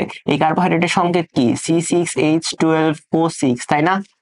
বলেন হ্যাঁ কিনা, ঠিক কিনা বলেন, ঠিক। এরপরে এর ফলে বায়ুমণ্ডলে বা অ্যাটমসফিয়ারে অক্সিজেন সরবরাহ হচ্ছে। কি হচ্ছে? অক্সিজেন সরবরাহ হচ্ছে। তার মানে আমরা জানি যে কার্বোহাইড্রেট একটা বাই প্রোডাক্ট ছিল, কার্বোহাইড্রেটের একটা বাই প্রোডাক্ট বা উপজাত দ্রব্য ছিল অক্সিজেন। কয় অণু অক্সিজেন উৎপন্ন হয়েছিল? 6 অণু অক্সিজেন উৎপন্ন হয়েছিল, তাই না? তাহলে এই যে 6 অণু অক্সিজেন উৎপন্ন হইলো, তাইলে অ্যাটমসফিয়ারে যে অক্সিজেনের ঘনত্ব কমে গেলে বা বেড়ে গেলে এই অক্সিজেনকে সরবরাহ করবে কে, বা প্রোডাকশন অফ অক্সিজেন এটা দিবে কে? এটা হচ্ছে ফটোসিনথেসিসের মাধ্যমে প্রোডাকশন অফ অক্সিজেন হয়। কার্বন ডাই অক্সাইডের পরিমাণ নিয়ন্ত্রণ করে, তাই না? Regulation of carbon dioxide, carbon dioxide, কারণ কার্বন ডাই অক্সাইডের মাধ্যমেই তো সে সালোক সংশ্লেষণ করতেছে। সুতরাং পুরা অ্যাটমসফিয়ারে যত বেশি কার্বন ডাই অক্সাইড দিচ্ছেন আপনি, সেই কার্বন ডাই অক্সাইড গুলোকে সে রিডিউস করতেছে বা নিয়ন্ত্রণ করতেছে কে বলেন তো? এই ফটোসিনথেসিস প্রক্রিয়া। তারপরে গ্লুকোজ মানে কি? কার্বন ডাই অক্সাইড, যেটা এখান থেকে বিভিন্ন জৈব পদার্থ তৈরি হয়। তার মানে আপনি মনে রাখবেন এই যে শর্করা, এই শর্করার বেসিক ফর্মটা হচ্ছে গ্লুকোজ। এই গ্লুকোজকে যুক্ত করে এখান থেকে বিভিন্ন কার্বোহাইড্রেট বা বিভিন্ন জৈব পদার্থ তৈরি হয়। একটা জৈব পদার্থের নাম হচ্ছে ধরেন সেলুলোজ, এই সেলুলোজ, আবার ধরেন গ্লাইকোজেন, এই যে ইত্যাদি পদার্থগুলা, এই গ্লুকোজ থেকে আসে। এই গ্লুকোজের জন্য আপনাকে কোথায় যাইতে হবে? ফটোসিনথেসিসের কাছে যাইতে হবে। তারপরে সূর্যের শক্তি, আমরা জানি যে what is the main source of all energy? প্রত্যেক বা একদম সৃষ্টির শুরু থেকে সবকিছুর সকল শক্তির মূল কোনটা? সরি, সৌরশক্তি, তাই না? বা সূর্যের শক্তি যেটা। তাহলে এই যে সূর্যের শক্তি, এই সূর্য শক্তিকে আপনি ডিরেক্টলি ইউজ করতে পারেন না। তাহলে এই সূর্য শক্তি থেকে রাসায়নিক শক্তিতে রূপান্তর করতে হবে। তাহলে সূর্য শক্তি থেকে অন্য শক্তিতে রূপান্তর করার জন্য আমার ফটোসিনথেসিস প্রয়োজন। সালোক সংশ্লেষণ থেকেই জীবাশ্ম জ্বালানির উৎপত্তি হচ্ছে। এই জিনিসটা একটু মুখস্থ করে নেন। তার মানে জীবাশ্ম জ্বালানি কি? জীবাশ্ম জ্বালানি হচ্ছে আমাদের ফসিলস গুলা, ঠিক আছে, ফসিলস। এখান থেকে হচ্ছে আমাদের জীবাশ্ম জ্বালানি উৎপত্তি হচ্ছে। এইগুলো হচ্ছে আমাদের ইম্পর্টেন্স অফ ফটোসিনথেসিস। শেষ ফটোসিনথেসিস। সামনে আসেন শোষণে আসেন বা রেসপিরেশন আসেন। তাহলে হোয়াট ইজ রেসপিরেশন আমাকে আপনি বলেন। রেসপিরেশন হচ্ছে যেই প্রক্রিয়ায়, যেই প্রসেসে আমরা যেই জটিল খাদ্যগুলা খাই, কমপ্লেক্স ফুড আমরা গ্রহণ করি, এই কমপ্লেক্স ফুড গুলাকে ভেঙে ডিস্ট্রয় করে সে সরল নিউট্রিয়েন্ট বা সিম্পল নিউট্রিয়েন্ট তৈরি করে। সোজা বাংলা কি? যেই প্রক্রিয়ায় আমাদের গৃহীত জটিল খাদ্য বস্তুকে ভেঙে সরল গ্রহণ উপযোগী খাদ্য বস্তু রূপান্তর করা হয়, সেই প্রক্রিয়ার নাম হচ্ছে শোষণ। তার মানে কি? তার মানে it is the process of destroying your complex food, right? এই কমপ্লেক্স ফুডটাকে রূপান্তর করে আপনি যদি সিম্পল নিউট্রিয়েন্টে নিতে পারেন বা সিম্পল পুষ্টি দ্রব্যে নিতে পারেন, যেটা আপনার বডি বা আপনার সেল গ্রহণ করতে পারবে, অ্যাবজর্ব করতে পারবে, এই প্রসেসের নামই হচ্ছে শোষণ বা রেসপাইরেশন। আসেন, এই শোষণের একটা রিয়াকশন লাগবে, তাইলে সেম ভাবে আপনি খাইছেন কি বলেন, আপনি খাইছেন জটিল কার্বোহাইড্রেট, খাইছেন কার্বোহাইড্রেট, দিস ইজ কার্বোহাইড্রেট, লিখলাম কার্বোহাইড্রেট। এবার এটাকে কি করতে হবে, ভাঙতে হবে। ভাঙবেন কেমনে? ভাঙবেন ইদার আপনি অক্সিজেন দিয়ে ভাঙবেন অথবা বিভিন্ন এনজাইম দিয়ে ভাঙবেন।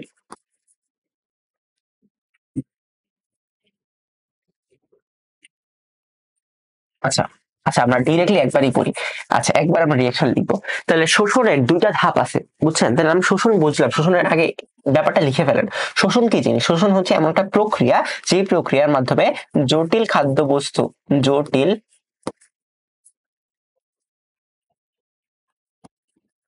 খাদ্যবস্তু কোথায় রূপে নেয়? সরল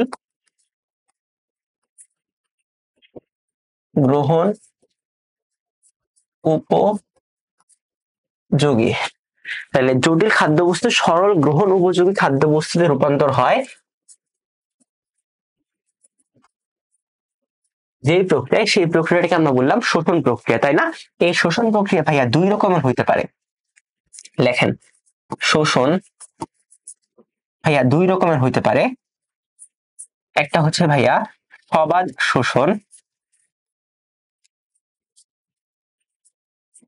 একটা হচ্ছে ভাইয়া অবাধ শোষণ।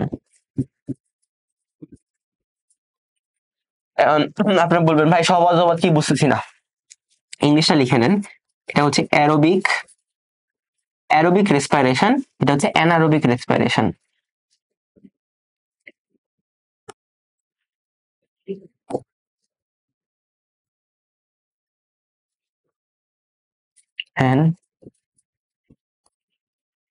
অ্যারোবিক রেসপিরেশন, ঠিক আছে? তাহলে এই দুইটা কি জিনিস মূলত এখন আমরা সেটা নিয়ে আলোচনা করবো। মনে রাখবেন, সবাদ শোষণে অক্সিজেন ব্যবহার হয়, অক্সিজেনের দরকার পড়ে,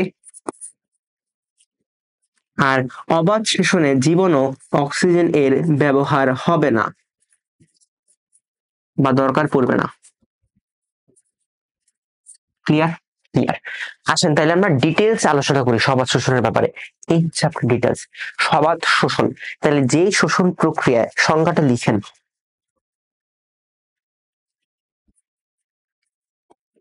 যে শোষণ প্রক্রিয়ায় অক্সিজেনের উপস্থিতিতে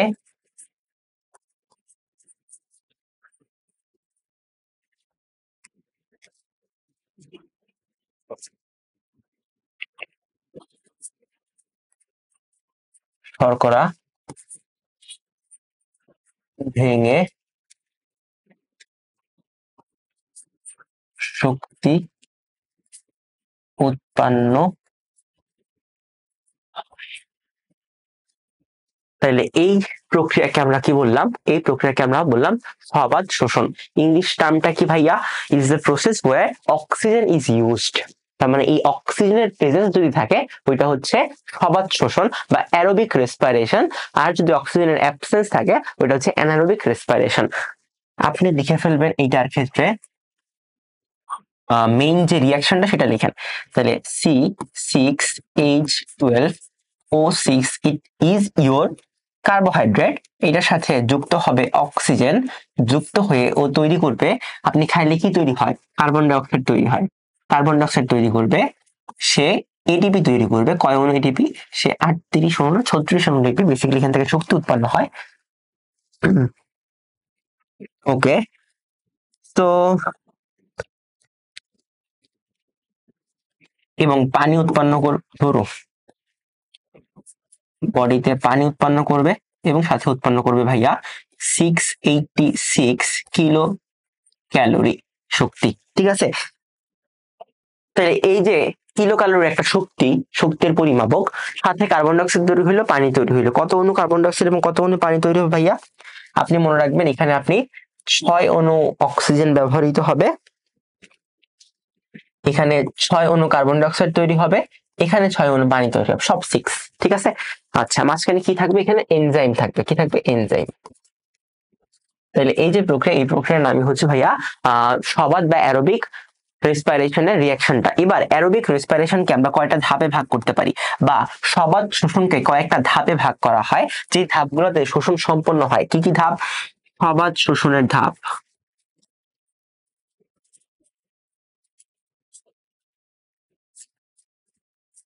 কি ধাপ আছে বলেন তো সবাত শোষণের? 1 নাম্বার হচ্ছে ভাইয়া গ্লাইকোলাইসিস, 2 নাম্বারটা হচ্ছে ভাইয়া অ্যাসিটাল কোয়ে ফরমেশন, 3 নাম্বারটা হচ্ছে ভাইয়া ক্রেব সাইকেল বা ক্রেবস চক্র, 4 নাম্বারটা হচ্ছে ভাইয়া ইলেকট্রন ট্রান্সপোর্ট সিস্টেম বা ইলেকট্রন প্রবাহ তন্ত্র।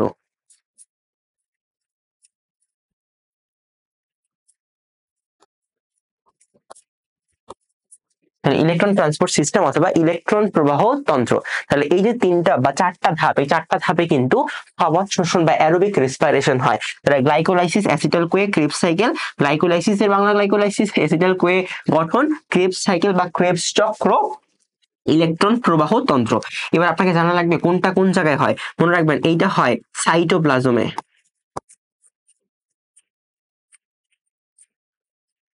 বুঝছেন? এইটা হয় অ্যাসিটাল কোয়ে সৃষ্টি কই হবে জানেন? মাইটোকন্ড্রিয়াতে।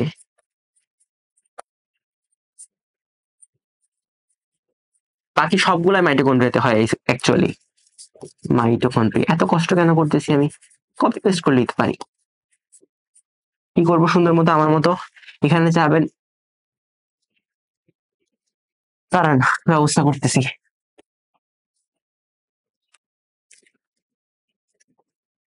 ওকে, এটা সিলেক্ট করতে হবে, এটা তারপরে এটাকে ধরতে হবে, ধরে কপি করতে হবে, কপি করে এটাকে নিয়ে আসতে হবে। এবার এটাকে এখানে বসা দিতে হবে, কারণ ইলেকট্রন ট্রান্সপোর্ট সিস্টেম এইটাও কই হবে? এটাও মাইটোকন্ড্রিয়াতে হবে। ঠিক আছে। তাহলে এই হচ্ছে আমার 4টা সবার সবসময় ধাপ, এবং ওগুলা কোথায় হয় সেটার একটা লিস্ট। ঠিক আছে। আমরা যদি এটা বুঝে ফেলি, তাহলে এবার আমরা বুঝবো 4টা ধাপ কিভাবে সম্পন্ন হয়। এবার 4টা ধাপ নিয়ে আমরা আলোচনা করব যে কোনটা আসলে কিভাবে সম্পন্ন হয়। এই জন্য একটা বিশাল বড় চিত্র আমাদের আঁকতে হবে, খুবই ইম্পর্টেন্ট। এই চ্যাপ্টারের মোস্ট ইম্পর্টেন্ট চিত্র হচ্ছে এখন যেটা আঁকবো, এটা আঁকা তারপরে যেভাবে ব্যাখ্যা করবেন আপনারা পরীক্ষায় সেটা দেখাই দিচ্ছি। আসেন, প্রথমেই আপনি নিবেন কি ভাঙতেছেন, মনে রাখবেন কি ভাঙতেছেন, কি ভাঙতেছেন? আপনি ভাঙতেছেন গ্লুকোজ, গ্লুকোজ। ঠিক আছে। বা C6H12O6, বাংলায় শর্করা, সিম্পল জিনিস। গ্লুকোজ তো এক ধরনের শর্করা, তাই না? গ্লুকোজ ভাঙবেন, ভেঙে প্রথমে আপনি কি তৈরি করবেন? মনে রাখবেন এই গ্লুকোজ ভেঙে সে ডিরেক্টলি, সেকেন্ড, এই গ্লুকোজ ভেঙে সে ডিরেক্টলি 4 অণু এটিপি এবং 2 অণু NADH2 উৎপন্ন করে। তাহলে গ্লুকোজ ভেঙে ডিরেক্টলি কি হলো? 4 অণু এটিপি এবং 2 অণু গ্লুকোজ তৈরি, সরি NADH2 তৈরি হলো। এবং এই সাইড থেকে আরো কিছু জিনিস তৈরি হবে। মনে রাখবেন সে সাথে তৈরি করবে 2 অণু পাইরুভিক অ্যাসিড।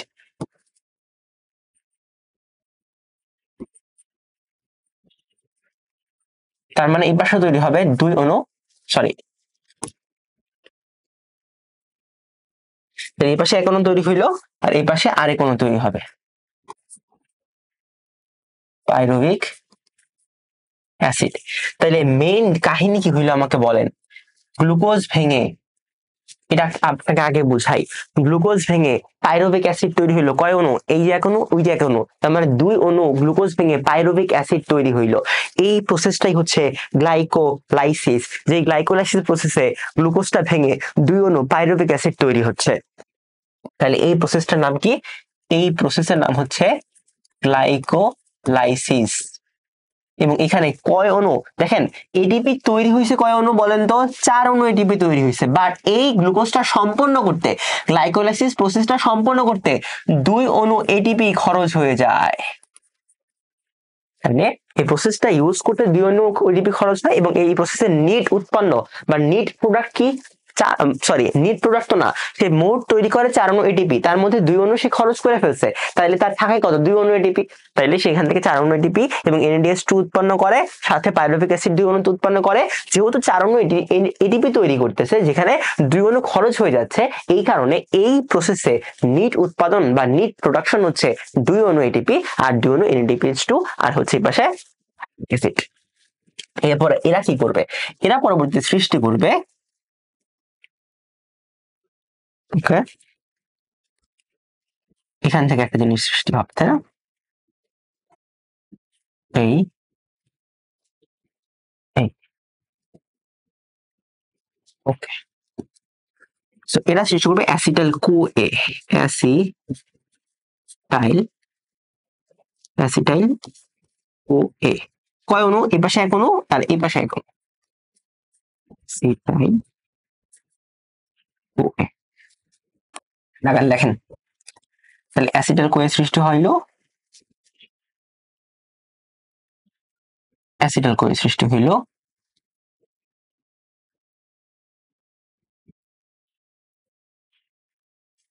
অ্যাসিটাইল CoA সৃষ্টি হইলো এখন এই যে প্রসেস পাইরুভিক অ্যাসিড থেকে অ্যাসিটাইল CoA সৃষ্টি হইলো এই প্রসেসে কি আর কিছু উৎপন্ন হবে না এখানে মনে রাখবেন ভাইয়া এখানে আরো কিছু উৎপন্ন হবে এখানে এই পাশ থেকে NADH2 উৎপন্ন হবে একটা ডিপি মাঝখানে কেন লিখলাম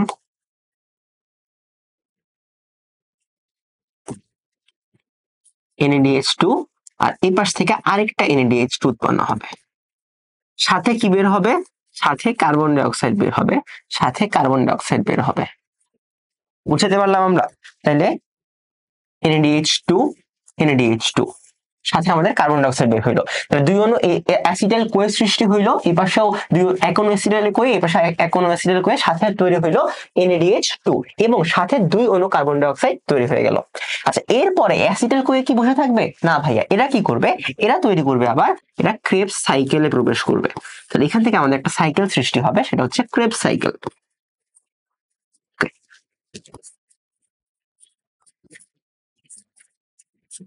ক্রেবস সাইকেল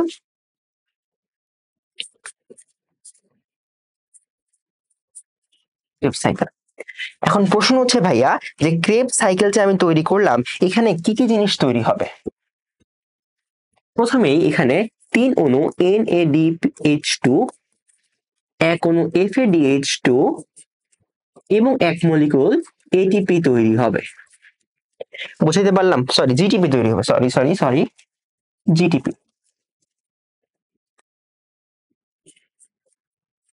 জিটিপি তৈরি হবে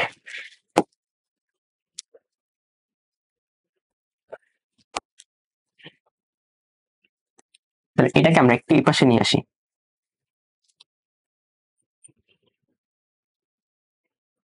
এবং সাথে আমরা একটা কপি করব কপি কপি করে আমরা এটাকে ওয়েট আ মিনিট কপি করব কপি করে আমরা এটাকে এই পাশে নিয়ে আসবো কারণ এই পাশেও সেম জিনিসই তৈরি হবে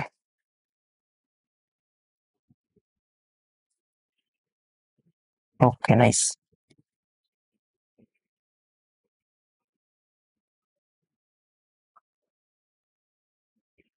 ওকে ঠিক আছে তাহলে আমাদের কি তৈরি হলো দেখেন 3 অণু NADH2 GTP এবং FADH2 NADH2 GTP FADH2 ডান এটার পরে ভাইয়া এই ক্রেবস সাইকেল থেকে কার্বন ডাইঅক্সাইড বের হবে না অবশ্যই বের হবে এখান থেকে 2 অণু কার্বন ডাইঅক্সাইড বের হবে এবং ওই পাশ থেকে 2 অণু কার্বন ডাইঅক্সাইড বের হবে 2 অণু কার্বন ডাইঅক্সাইড এখান থেকে আবার 2 অণু কার্বন ডাই অক্সাইড দেখেন মেইন কথা বুঝছেন আচ্ছা আগে আমরা শেষ করি তারপর আমরা মেইন কথা বুঝি তাহলে এখান থেকে এটা তৈরি হইলো এখান থেকে এটা তৈরি হইলো তারপর এটা তৈরি হইলো আলটিমেটলি এখানে ফাইনালি তৈরি হবে ভাইয়া কার্বন ডাই অক্সাইড 38 অণু এটিপি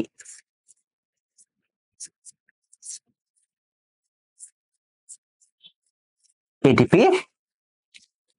প্লাস এনার্জি বুঝাইতে পারলাম? এটা হচ্ছে আমাদের প্রোটেকশন। এবার আসেন আপনাদেরকে মেন কথাই নিয়ে যাই, পুরো চারটাকে আবার একটু বুঝাই এবং কিভাবে লিখবেন এটা বুঝাই। প্রথমেই প্রশ্নটা আসলে আপনি আগে কি করবেন, আপনি আগে এইটা সুন্দর মতো করে ফেলবেন এবং এই চিত্রটা এঁকে ফেলবেন। এবার আপনি কি করবেন, এবার আপনি সুন্দর মতো এই পাশে লিখবেন গ্লাইকোল বা এই যে প্রক্রিয়া বা সমাজ শোষণের যে ধাপগুলো, এটার প্রথম ধাপ বা সমাজ শোষণের প্রথম যে স্টেপ সেটা হচ্ছে ভাইয়া গ্লাইকোলাইসিস। লিখবেন এইভাবে গ্লাইকোলাইসিস।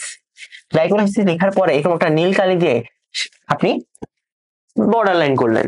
এরপর আপনি লিখবেন যে গ্লাইকোলাইসিসটা হয় কোথায়, সাইটোপ্লাজমে হয় ভাইয়া, এবং গ্লাইকোলাইসিসে কি হয়, গ্লুকোজ ভেঙে 2 অণু পাইরুভিক অ্যাসিড তৈরি করে। লিখে ফেলেন গ্লাইকোলাইসিসে কি হবে, গ্লাইকোলাইসিসে গ্লুকোজ ভেঙে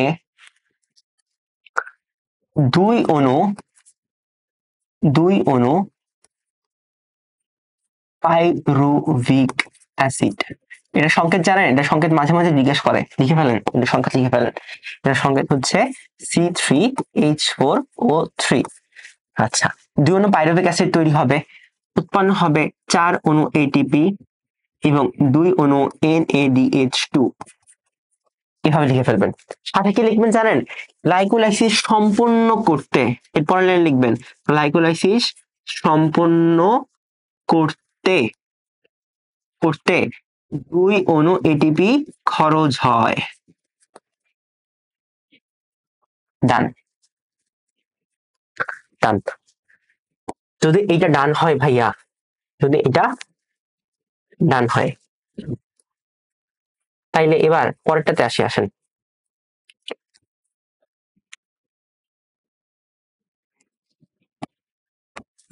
গ্লাইকোলাইসিস তো শেষ, পরের ধাপ কি, পাইরুভিক অ্যাসিড এর, ওটা তো পরে, পাইরুভিক অ্যাসিড থেকে কি তৈরি হবে, অ্যাসিটাল কোয়ে তৈরি হবে। তাহলে নেক্সট স্টেপের নাম হচ্ছে অ্যাসিটাল কোয়ে সৃষ্টি। Just a minute, second. আমরা কন্টিনিউয়াসলি অ্যাসিটাল কোয়ে বানানটা ভুল লিখছিলাম। ওকে, একটু কারেকশন করেন, acetyl, right? Acetyl, just Y এর জায়গায় এ হবে, ঠিক আছে?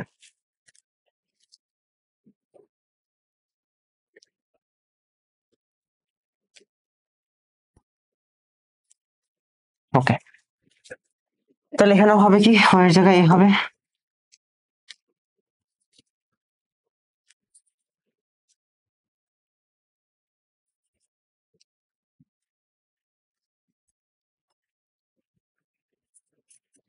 Acetyl CoA formation. এখানে আপনি কি লিখবেন, এই যে অ্যাসিটাল কোয়ে সৃষ্টি হবে, এই সৃষ্টি হওয়ার জন্য, অ্যাসিটাল কোয়ে সৃষ্টি হওয়ার জন্য, পাইরুভিক অ্যাসিড থেকে অ্যাসিটাল কোয়ে সৃষ্টি হওয়ার জন্য মাঝে কি তৈরি হয়েছে, 2টা অণু NADH2 তৈরি হয়েছে এবং 2 অণু কার্বন ডাইঅক্সাইড তৈরি হয়েছে। তাহলে এই পর্যায়ে পাইরুভিক অ্যাসিড থেকে 2 অণু অ্যাসিটাল কোয়ে সৃষ্টি হয়।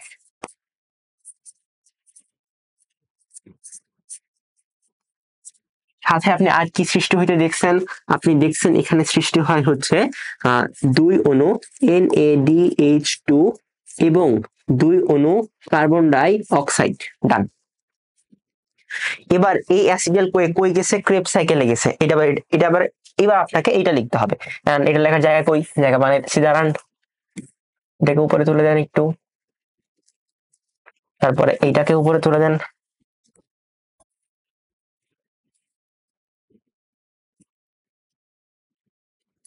এই যে অ্যাসিডাল কোয়ের জায়গা বের হয়ে গেছে। তাহলে এবার আসেন আমরা লিখবো হচ্ছে ক্রেবস সাইকেল।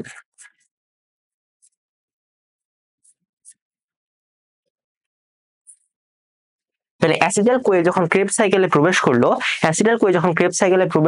তখন সে কি তৈরি করলো, তখন সে ভাইয়া অ্যাসিডাল কোয়ে ক্রেবস সাইকেলে প্রবেশ করার সময় কি তৈরি করলো বলেন, এই জিনিসগুলো তৈরি করলো। তার মানে প্রথমেই এখানে তৈরি হইলো 3 অণু FADH2 এক অণু পাইরুভিক অ্যাসিড থেকে, এক অণু পাইরুভিক অ্যাসিড থেকে। এই যে 3 অণু FeDH2 তৈরি হয়েছে, এটা কত অণু পাইরুভিক অ্যাসিড থেকে, সরি একটা অণু অ্যাসিটাইল কোই থেকে এটা তৈরি হয়েছে, তাহলে আরেকটা অণু অ্যাসিটাইল কোই থেকে এটা তৈরি হয়েছে।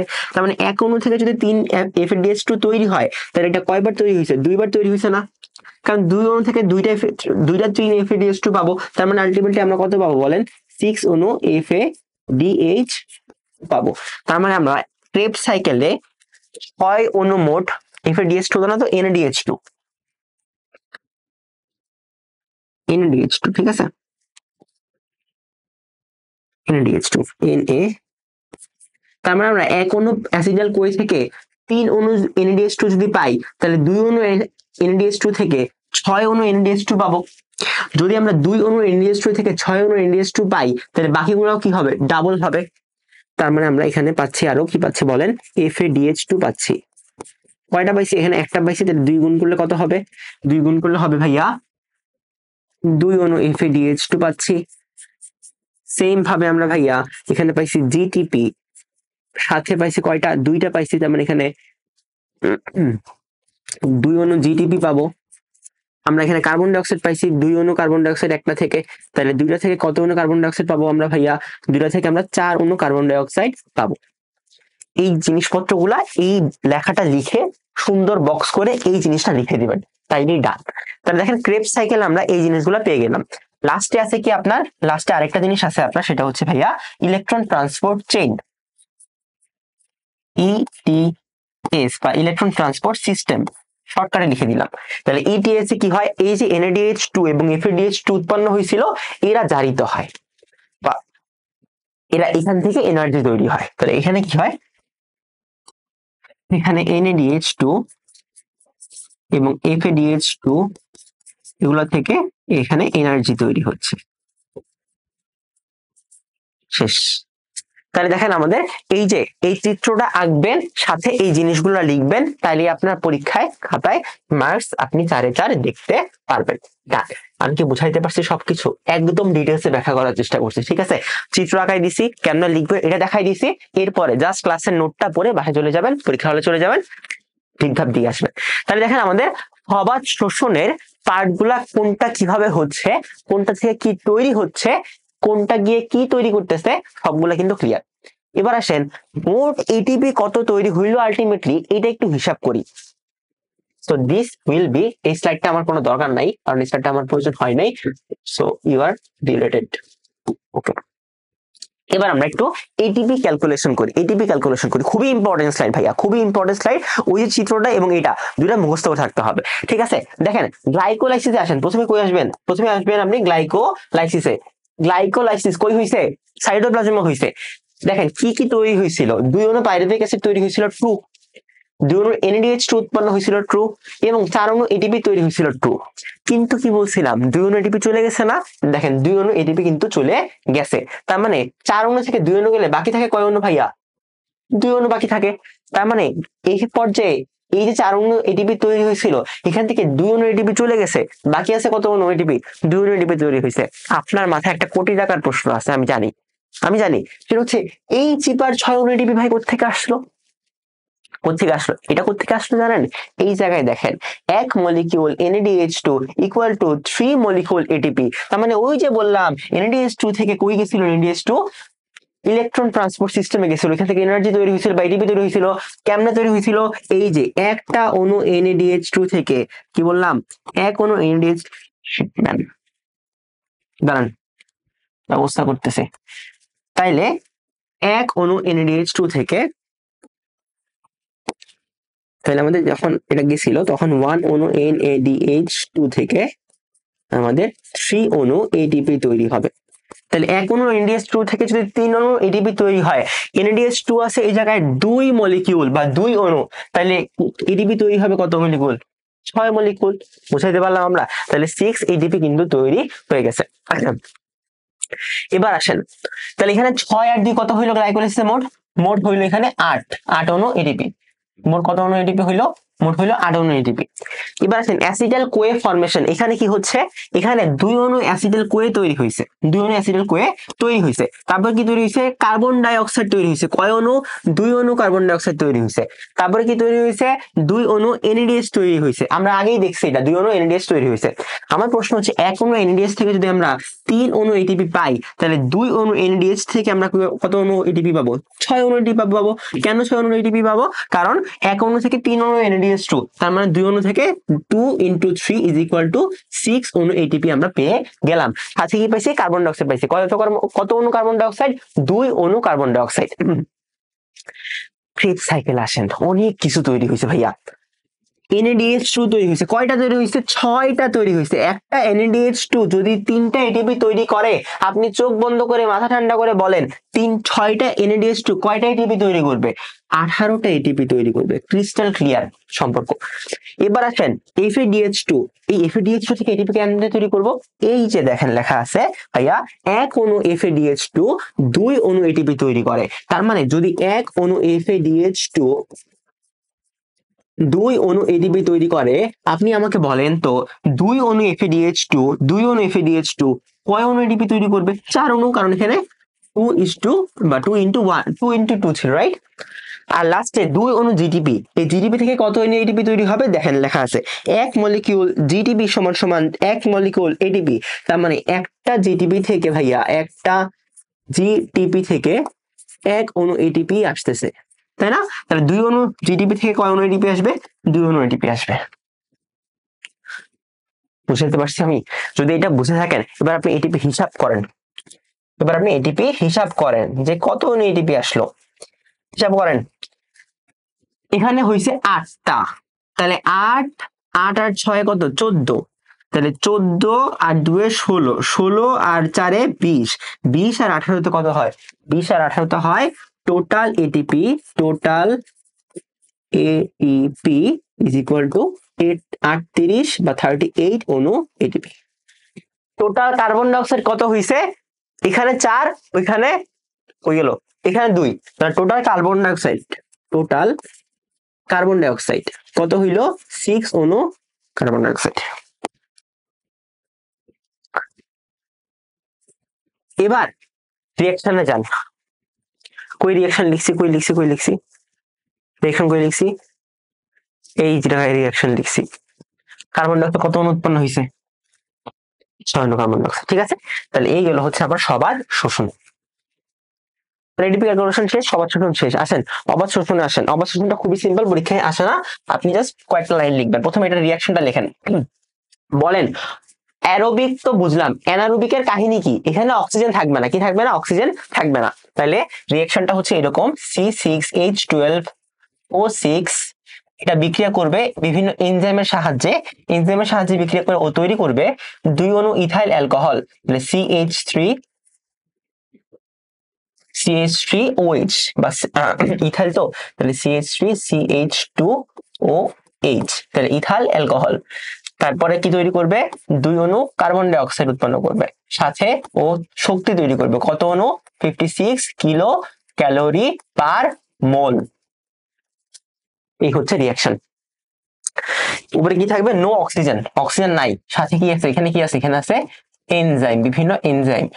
তার মানে যেই শোষণ প্রক্রিয়ায় বিভিন্ন এনজাইমের সাহায্যে কার্বোহাইড্রেট বা শর্করা বিভাজিত হয়ে সে বা শোষণ হয়ে সে তৈরি করে ইথাইল অ্যালকোহল, তখন এটাকে আমরা বললাম অবাধ শোষণ বা অ্যানারোবিক রেসপিরেশন। এখন প্রশ্ন হচ্ছে এটা কয় ধাপে হয় ভাইয়া, এটা 2 ধাপে হয়। কয় ধাপে হয়, 2 ধাপে। প্রথম ধাপটার নাম হচ্ছে গ্লুকোজের অসম্পূর্ণ জারণ। গ্লুকোজ এর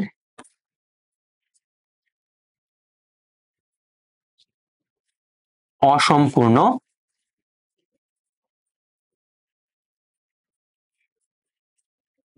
জারণ মানে কি, ইংলিশ কি ভাইয়া, ইংলিশে কি লিখলেন তো বুঝলাম না। This is incomplete oxidation.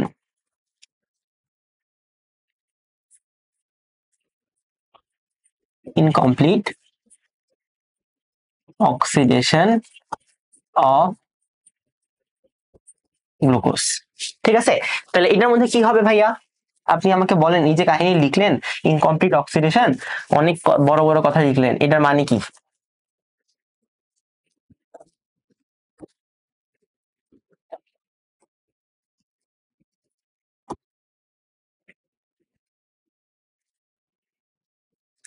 ওকে আসেন, তাহলে এটা হচ্ছে আমরা অবাধ শোষণ পড়তেছিলাম, তাই তো? অবাধ শোষণ বা অ্যানারোবিক।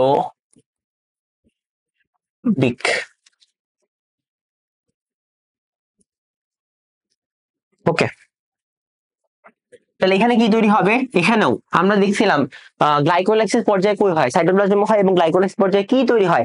যা তৈরি হয় এখানেও তা তৈরি হবে। এখানে তাহলে তৈরি হবে ভাইয়া 2 অণু পাইরুভিক অ্যাসিড, তাহলে 2 মলিকুল পাইরুভিক অ্যাসিড। এখানে কি তৈরি হবে? এখানে তৈরি হবে 2 অণু 4 অণু এটিপি,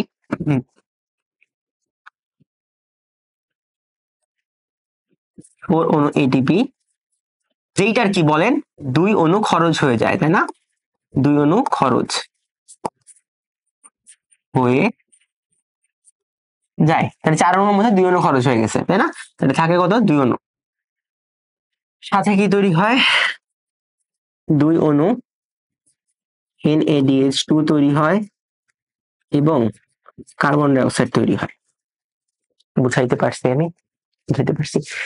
যদি এটা সত্য হয় ভাইয়া, তাইলে এবার আপনি আমাকে বলবেন যে এর পরের ধাপে কি হবে এবং এটা কই হবে? এটা হবে অবশ্যই আমার সাইটোপ্লাজমে। এই হচ্ছে আমার গ্লুকোজের অসম্পূর্ণ জারণ বা ইনকমপ্লিট অক্সিডেশন অফ গ্লুকোজ। এর পরের ধাপটা হচ্ছে incomplete reduction of pyruvic acid. তাহলে পাইরুভিক অ্যাসিডের অসম্পূর্ণ বিজারণ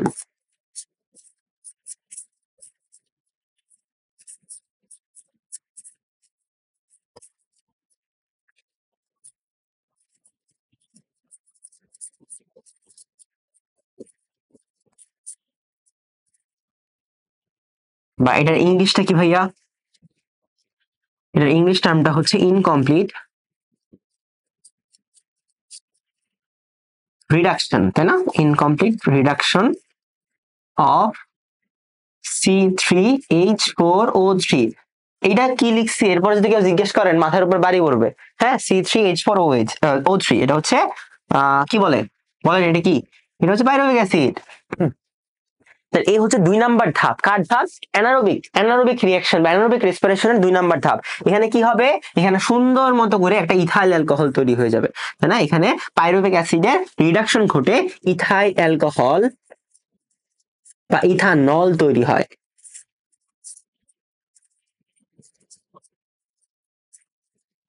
সংকেত কি বলেন? CH3CH2OH তৈরি হচ্ছে, তাই না? মাঝে মাঝে এখানে ল্যাকটিক অ্যাসিডও তৈরি হইতে পারে। তাহলে এই দুইটা জিনিস পাইরুভিক অ্যাসিডের অসম্পূর্ণ বিজারণের মাধ্যমে তৈরি হচ্ছে।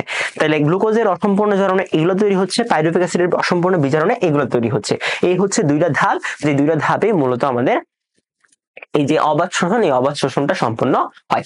কাহিনী খতম। ঠিক আছে, তাহলে দেখেন আমাদের অবাধ শোষণ শেষ। এর বেশি ভাই ইনফরমেশন আপনার লাগবে না। আপনি কমপ্লেক্স সিরিজে ক্লাস করতে আসছেন, যতটুকু আপনার পরীক্ষায় লাগবে অতটুকু পড়েন। ঠিক আছে, ডিটেলস পড়াইতে হইলে অনেক বেশি আসলে পড়ানো যায়। তাহলে দেখেন এটা আমাদের ডান। এবার এটা যদি ডান হয় তাহলে আমাদের পরেরটাতে আসি, সেটা হচ্ছে শোষণের প্রভাবক। আমরা দেখছিলাম যে সালোক সংশ্লেষণের কিছু প্রভাবক ছিল, এবার আমরা শোষণেরও কিছু প্রভাবক দেখব, যে শোষণের কি কি প্রভাবক আছে। আচ্ছা আসেন, প্রথমে আসেন এইটারও কিছু বাহ্যিক প্রভাবক থাকবে, কিছু ইন্টারনাল ফ্যাক্টর বা অভ্যন্তরীণ প্রভাবক থাকবে। তাহলে প্রথমে আসেন বাহ্যিক প্রভাবক বা এক্সটার্নাল ফ্যাক্টরের দিকে যাই। এক্সটার্নাল ফ্যাক্টর বা নাম হচ্ছে বাহ্যিক প্রভাবক। কি কি আছে বাহ্যিক প্রভাবক ভাইয়া? প্রথমে বাইরে থেকে কি আসছে আমাকে বলেন। 1 নম্বরে বাইরে থেকে কি আসছে? বাইরে থেকে আসছে অক্সিজেন। তাহলে অক্সিজেন একটা ফ্যাক্টর। এখন অক্সিজেন বায়ুমণ্ডলে কিরকম আছে এটা কি আপনি জানেন? বায়ুমণ্ডলে এবং অক্সিজেন এবং এইটার যে কনসেন্ট্রেশন, এই কনসেন্ট্রেশন একটা ম্যাটার করে। তাইলে কনসেন্ট্রেশন বায়ুমণ্ডল বা হচ্ছে অ্যাটমসফিয়ারের concentration of oxygen in atmosphere, এটা একটা ম্যাটার, এটা একটা গুরুত্বপূর্ণ জিনিস। তারপরে ভাইয়া 2 নাম্বার কি? 2 নাম্বারে টেম্পারেচার, খুবই গুরুত্বপূর্ণ, খুবই গুরুত্বপূর্ণ টেম্পারেচার। এখান থেকে আপনার সালোক সংশ্লেষণের জন্য একটা টেম্পারেচার মুখস্থ করছিলেন না, এখন কি এটাও সেম থাকবে? না ভাইয়া, ওটা ছিল 22 ডিগ্রি থেকে 35 ডিগ্রি, এটা হবে 20 ডিগ্রি থেকে 45 ডিগ্রি সেলসিয়াস। খুবই ইম্পর্টেন্ট, খুবই ইম্পর্টেন্ট, খুবই দামি কথা। আসেন এটা, তারপর আসেন, তারপরে আর কি? তারপর আপনি এখান থেকে পড়বেন যে এখানে ওয়াটার, লাইট এবং হচ্ছে লাস্টে কার্বন ডাইঅক্সাইড। ওয়াটার 4 নাম্বারে আপনি পড়বেন লাইট, আর 5 নাম্বারে কার্বন ডাই অক্সাইড। ঠিক আছে, এগুলো কি? এগুলো হচ্ছে বাহ্যিক প্রভাবক বা এক্সটার্নাল ফ্যাক্টর। আর তারপরে কিছু ইন্টারনাল ফ্যাক্টর আছে। কি কি ইন্টারনাল ফ্যাক্টর? আপনি কি ধরনের খাবার খাচ্ছেন সেটা একটা ইন্টারনাল ফ্যাক্টর। আপনি যে ধরনের খাবার খাবেন আপনার পরিপাক ওই ধরনের হবে, শোষণ ওরকম হবে, তাই না? তাইলে কিছু এক্সটার্নাল ফ্যাক্টর আছে, এগুলো লেস ইম্পর্টেন্ট, বুঝছেন ভাইয়া? Internal factor, sorry. The fuck is this?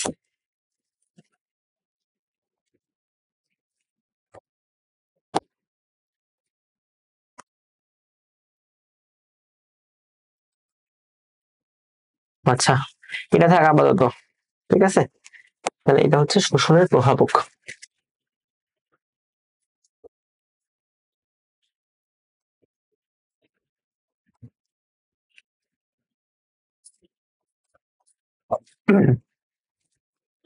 এটা হচ্ছে এক্সটার্নাল ফ্যাক্টর।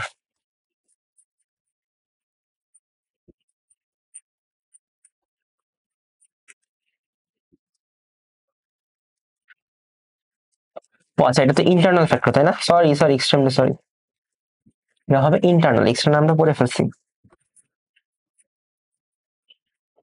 বা অভ্যন্তরীণ ফ্যাক্টর।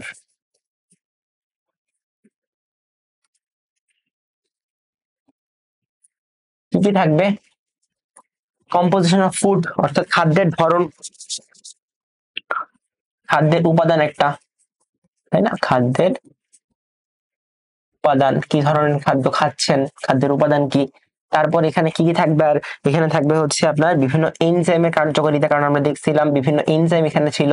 ঠিক আছে, তারপর এখানে কি থাকবে? এখানে থাকবে হচ্ছে বিভিন্ন ধরনের অর্গানিক, মানে কি বলেন তো? জৈব, জৈব লবণ, অর্গানিক সল্টস। তারপরে থাকবে হচ্ছে আপনার এজ অফ সেল,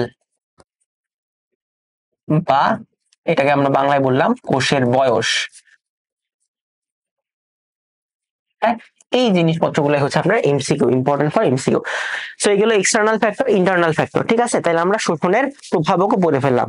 তারপরে স্লাইডে আসেন শোষণের ইম্পর্টেন্স। শোষণের ইম্পর্টেন্স কি কি জিনিস, এখন আপনাকে এটা একটু লিখে দিয়ে মুখস্থ করে ফেলবেন, লিখে দিব মুখস্থ করে ফেলবেন, কারণ এখান থেকে ঘ নাম্বার একটা প্রশ্ন আসলেও আসতে পারে, খুবই লেস ইম্পর্টেন্ট, খুবই লেস ইম্পর্টেন্ট। কি কি শোষণের প্রভাবগুলো কি কি হবে, আসেন বুঝি। প্রথম কথা, আমরা শোষণে কি তৈরি করলাম? এডিপি তৈরি করলাম। তাহলে শোষণে 1 নাম্বার ইম্পর্টেন্স কি থাকবে বলেন? এটিপি যে তৈরি করলাম, তাহলে শোষণের 1 নাম্বার ইম্পর্টেন্স হবে শক্তি উৎপাদন,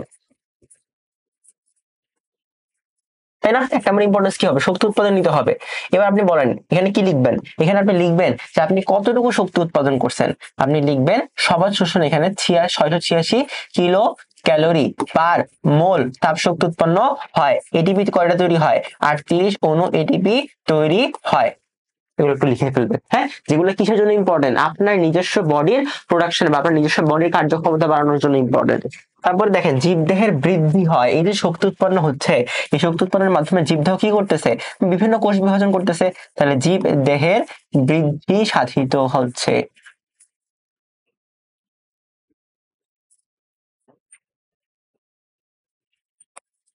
growth of human body, growth of human body.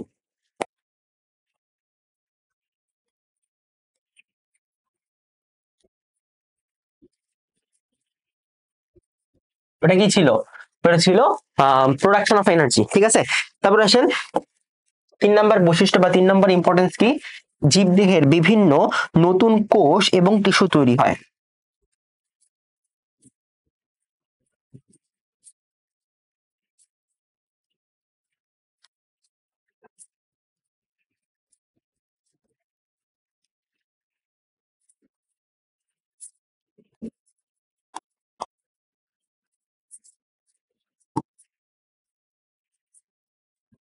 প্রয়োজনীয়। এরপরে মানে কি, মানে হচ্ছে নিউ সেল আর নিউ টিস্যু যেগুলো আছে এগুলো তৈরি করার জন্য আপনার শোষণ প্রয়োজনীয়। তাহলে নিউ সেল এবং কিসের জন্য প্রয়োজনীয়, কারণ নিউ সেল তৈরি করার জন্য তো ওর এটিপি লাগবে, তাহলে শোষণ না হলে এটিপি আসবে জীবনে, আসবে না। এই জন্য নিউ সেল এবং টিস্যু তৈরি করার জন্য এটিপি দরকার। তারপর আসেন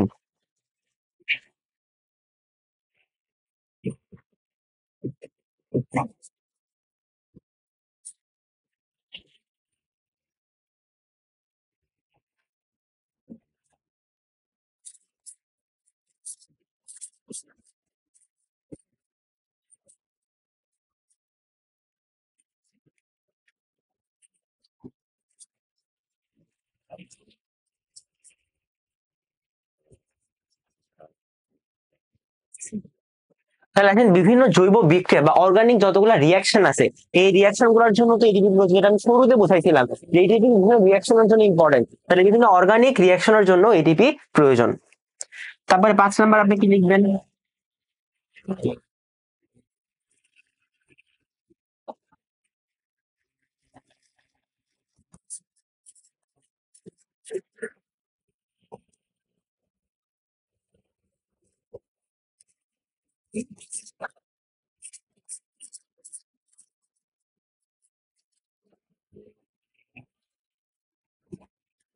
লাস্টে হচ্ছে বিভিন্ন তাপ উৎপাদন এবং বজ্র পদার্থ নিষ্কাশন, মানে হচ্ছে production of heat and excretion of waste products, এই জিনিসগুলোর জন্য ইম্পর্টেন্ট হচ্ছে আমার শোষণ, তাই না? তাহলে হচ্ছে আমার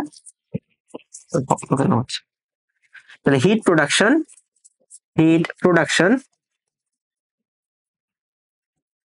আর লাস্টে হচ্ছে West excretion of waste product.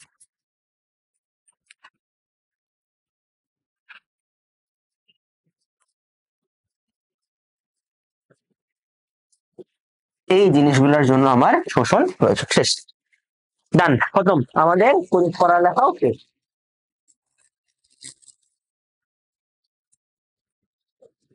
তাহলে এই হচ্ছে আমাদের পুরা চ্যাপ্টার এবং শোষণের গুরুত্ব, ইম্পর্টেন্স অফ রেসপিরেশন। নেক্সট আমাদের কোনো স্লাইড নাই, আমরা পুরা চ্যাপ্টারটা কমপ্লিট করে দেওয়ার চেষ্টা করেছি। এবং দেখেন এই রিয়াকশন গুলা কিন্তু, এই স্লাইডটা যদি আপনি পড়তে পারেন ভাইয়া ইনাফ। এই স্লাইডটার দাম আপনার জীবন থেকে বেশি না, কিন্তু এই স্লাইডটার দাম অনেক অনেক ইম্পর্টেন্ট, অনেক অনেক অনেক, ঠিক আছে? তাহলে খুবই ইম্পর্টেন্ট একটা স্লাইড, ঠিক আছে? যা আছে জীবনে দিয়ে দেন, গেল। তাহলে হচ্ছে আমাদের দেখেন এই পুরা স্লাইডের পড়ালেখা কিন্তু শেষ। তো ডান। তাহলে আপনারা এই চ্যাপ্টারটা ক্লাস করে ফেললে আমরা সিকিউ ক্লাসগুলো দেওয়া শুরু করলে সেগুলো যদি করে ফেলেন তাহলে এখান থেকে আশা করি কোনো সমস্যা থাকবে না। অন্তরস্থল থেকে থ্যাংক ইউ ভেরি মাচ আপনারা এতক্ষণ ধৈর্য ধরে ক্লাস করার জন্য।